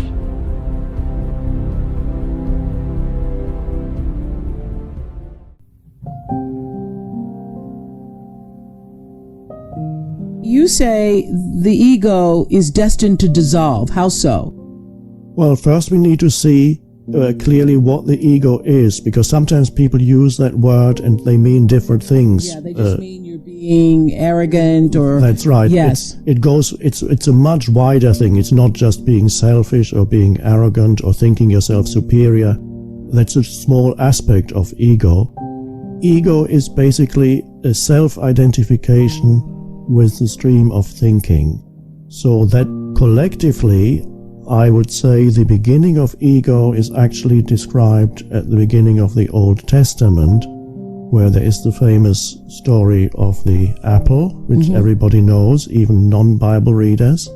So it is said there that they ate of the fruit of the tree of the knowledge and good and evil, and that was when they lost that state that is externalized in the Bible and called paradise. What does that mean? To me, that means it is the arising of the ability to think and to differentiate between things. This is good, this is bad. To make statements like that, to make judgments like that, which is the ability to think, which is so this is a mythological description of what happened to humanity. And at first, the ability to think was not entirely bad. They lost something, they lost a deeper state of connectedness, but I don't think that deeper state of connectedness with being was lost immediately as it's described in the Bible. I believe it took a long time of increased thinking until people reached a point where they derived their entire sense of who they are from the stream of thinking. So what that looks like in a person's life is there is almost, one could say, a mind-made entity which is made up entirely of memories and past conditioning and mental concepts. And this entity, which really is all made up of thinking, people derive their sense of who they are from this mind-made entity. So it's a mind image of who I am. People have split themselves in two. They think there's me and there's myself. me and my story. The ego is the story of me that people identify with. You say in the New Earth, ego is no more than this: identification with form, which primarily means thought forms. Yes, that's right. That's what the ego is. And you say if evil has any reality, and it has a relative, not an absolute reality, this is also its definition of evil: complete identification with form. Yes. Physical forms, thought forms, emotional forms.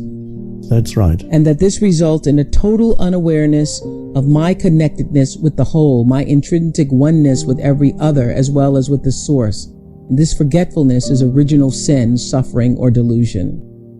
And that's, when I heard that, I thought, yes, you're right.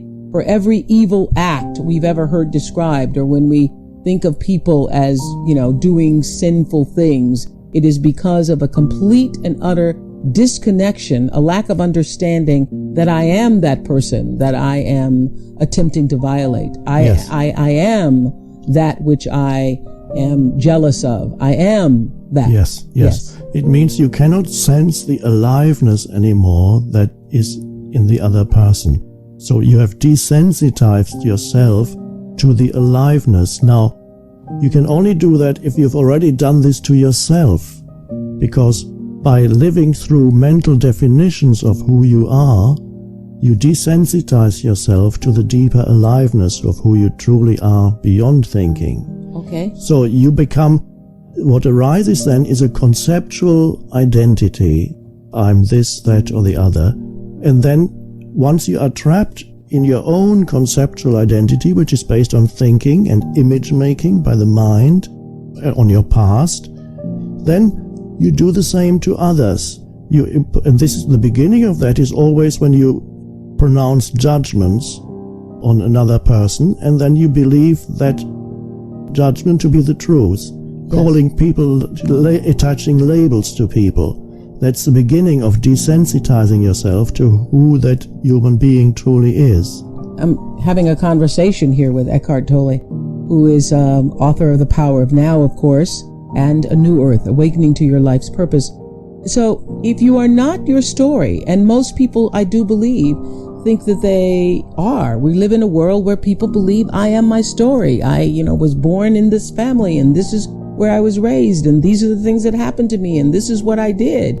If you are not your story, then who are you? That's a very good question, because you cannot deny, of course, that these things exist. Right. Your memories of the past, things that you suffered, perhaps even suffering that you might have inflicted on others. And even not all suffering, my family connections, the people I love. Yes, you have a so-called past, you have relationships, all that is fine. It is not problematic unless you become totally lost in that dimension alone. So if you have no access to a deeper sense of aliveness or beingness beyond the stream of thinking, because really all that is based on memory. All your past, how do you experience your past? You experience your past as memories. And what are memories? Memories are thoughts in your head. And there's nothing wrong with that. But if you're totally identified with all these thoughts in your head, then you are completely trapped in your past history. There's no sense of anything beyond that in your life. Right. So the important thing is, am I more than my personal history? Well, you speak in A New Earth, you speak about how advertisers are counting on us to believe in the labels, and that we identify with, particularly in our society, exclusive labels. And the more exclusive the label, the more we identify with it. Yes, that's right, because the ego wants to be special, one way or another. Every ego wants to be special.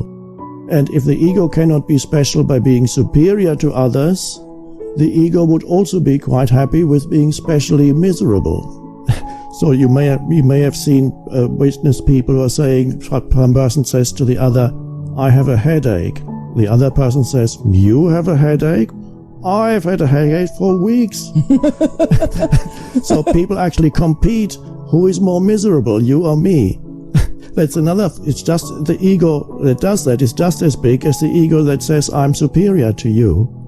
Because the ego always wants to be special.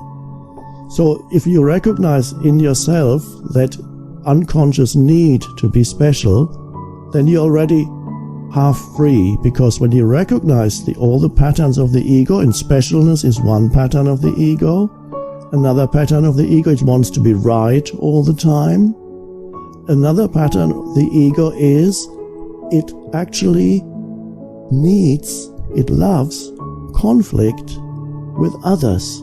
And that's an amazing thing. Of course, it's unconscious, because the ego defines itself through a boundary that it draws between this is me and that is the other.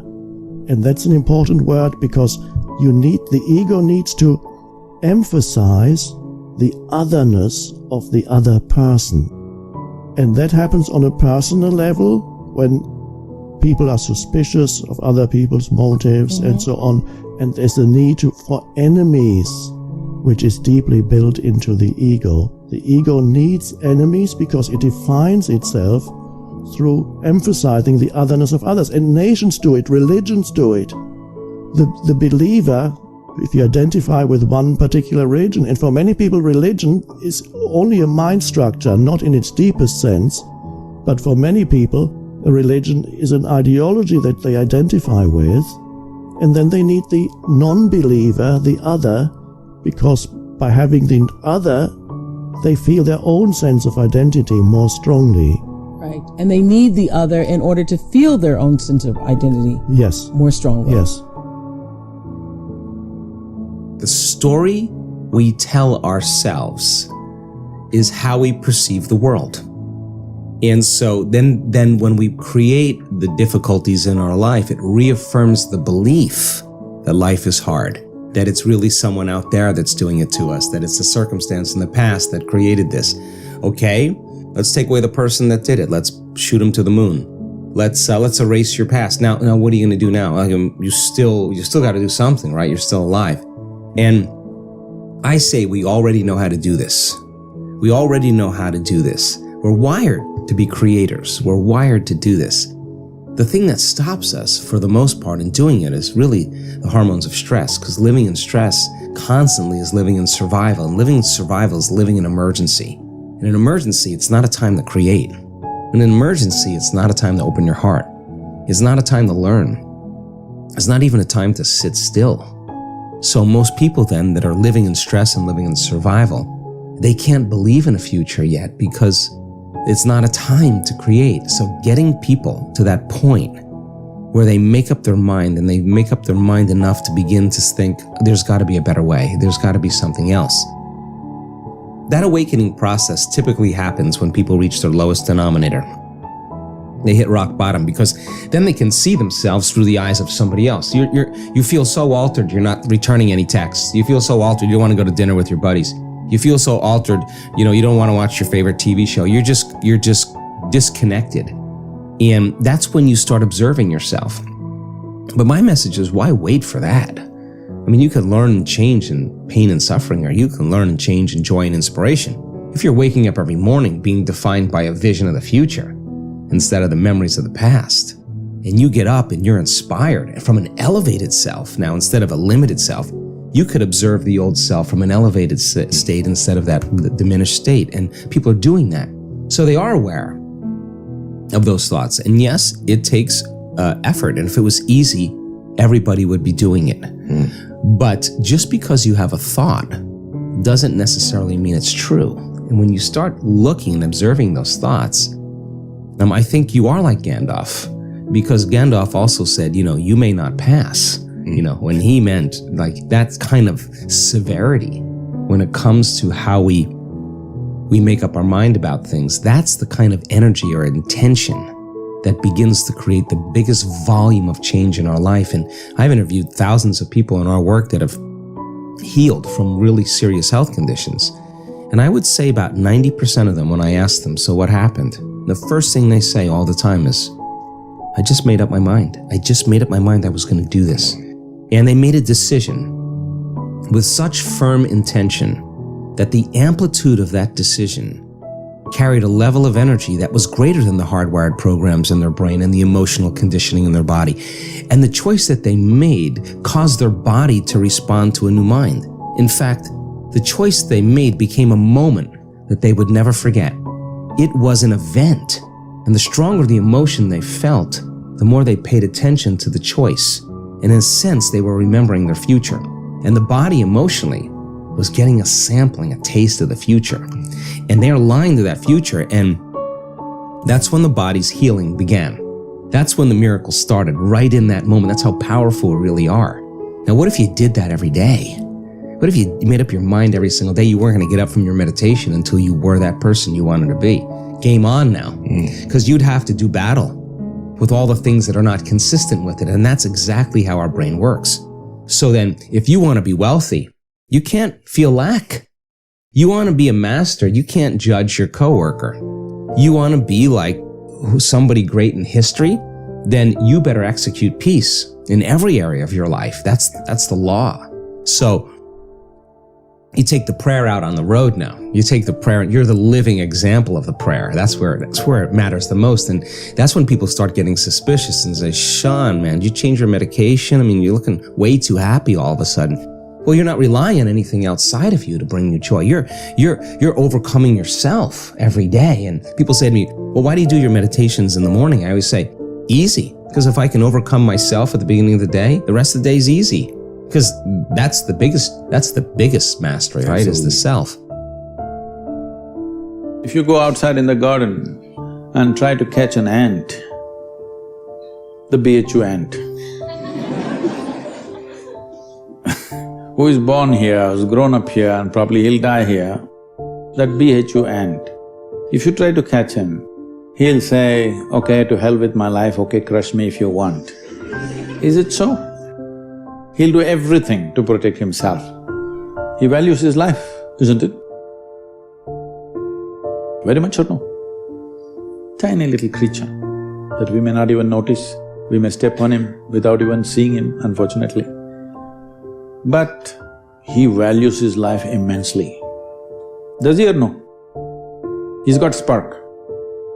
But you, a human being, at least on this planet, you're the peak of evolution, physiologically at least. Yes? If other behavioral aspects, if we may have questions but physiologically at least, the most evolved creature on the planet. What the most evolved creature on the planet means is, it has the most complex neurological system and it has the highest level of cerebral capability. That means you can think, you can remember, you have memory. You have a very vivid sense of memory and a fantastic sense of imagination. An ant doesn't have such a vivid sense of memory, nor does he have any great imagination. He has some. But he has a presence of mind about the life that he is living. Because the education systems that you're going through right from kindergarten level is such that it is about everything except you. It's about everything else. Somebody is PhD in tourism, somebody is PhD in biotechnology, somebody is PhD in something. Nothing about this. How does this function? There is no attention at all. A human being functions. How rich is your memory determines what you will do and what you will not do right now, isn't it so? So memory is important, the present experience is important, and how vivid is your imagination for tomorrow is very important. Right now the problem is, these things have all gotten mixed up because discipline of faculty has simply not come.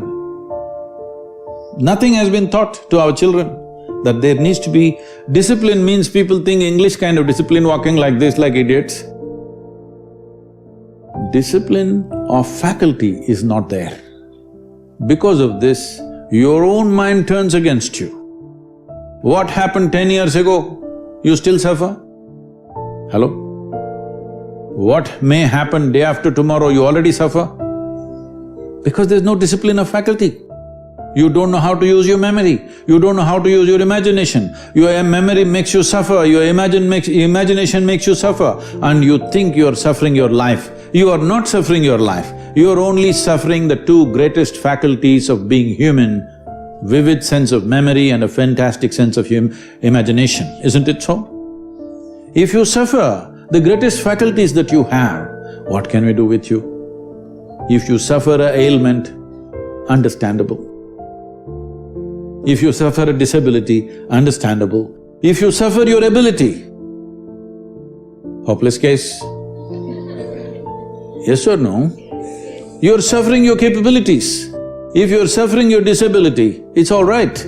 You're suffering your capabilities. I must tell you this, about 4-5 months ago, I think, you might have seen it on the news, a young lady, 34-year-old lady, who was a television anchor in Hyderabad, jumped off the 5th floor window, killed herself, left a note, "Nobody is responsible for my death, my brain is my enemy." How many million years it took to get this brain to this size, and now it becomes your enemy? She articulated this, but this is true with almost 90% of the human beings. They are suffering their own intelligence, isn't it? If you take away half their brain, if you take away half their brain, they will be peaceful. Yes. And that is why a whole bunch of idiots are going about saying that the ultimate goal of life is peace of mind. Such people will only rest in peace. But when you realize that all your name, your form and everything you see is provisional, two things happen. To some people, they have immediate, what we could only metaphorically call the dark night of the soul. They go into a deep depression because everything they thought was real is no longer real, including their own name, form, body and mind. Some people get so scared that they have a bad trip. Some people cross that threshold and discover nirvana or enlightenment. And they say, wow, I thought I was squeezed into the volume of a body in the span of a lifetime, but I'm a timeless being that can morph myself into any experience, including the human experience, which is amazing, but the human experience is also that which causes existential depression. So the causes of human suffering, since you brought it up, are brought up in Eastern wisdom traditions as, number one, you suffer because you don't know who you are. You confuse yourself with your body-mind experience. Number two, you grasp and cling at experiences which are evanescent and transitory and dreamlike. You say, what happened to your childhood? It's over. What happened to yesterday? It's over. What happened to 5 minutes ago? It's over. What happens to these words? By the time you hear them, they don't exist. So, Wittgenstein, the German philosopher, said, we are asleep. Our life is a dream, but once in a while we wake up enough to know that we are dreaming. So what do you wake up to? When you cross this threshold, you wake up to your true self, which is not body or mind, but the awareness in which that experience is happening. So grasping and clinging at a dream is the second cause of human suffering. The third is being afraid of anything that's unpleasant, pain, abandonment, being treated by someone not respectfully. So that's, there's aversion to certain experiences. Third cause of suffering. Fourth is identifying, which is related to it, with your ego identity. And fifth is the fear of death. Now they're all connected. They're all the same fear. And they are not knowing who you are. This is the biggest question that humans, or everybody should be asking. Who am I? What am I? Am I the changing experience of this body, which is a perceptual activity? Am I the experience of the changing mind or the changing personality? Because you don't have the same personality when you were a kid or maybe even 10 years ago.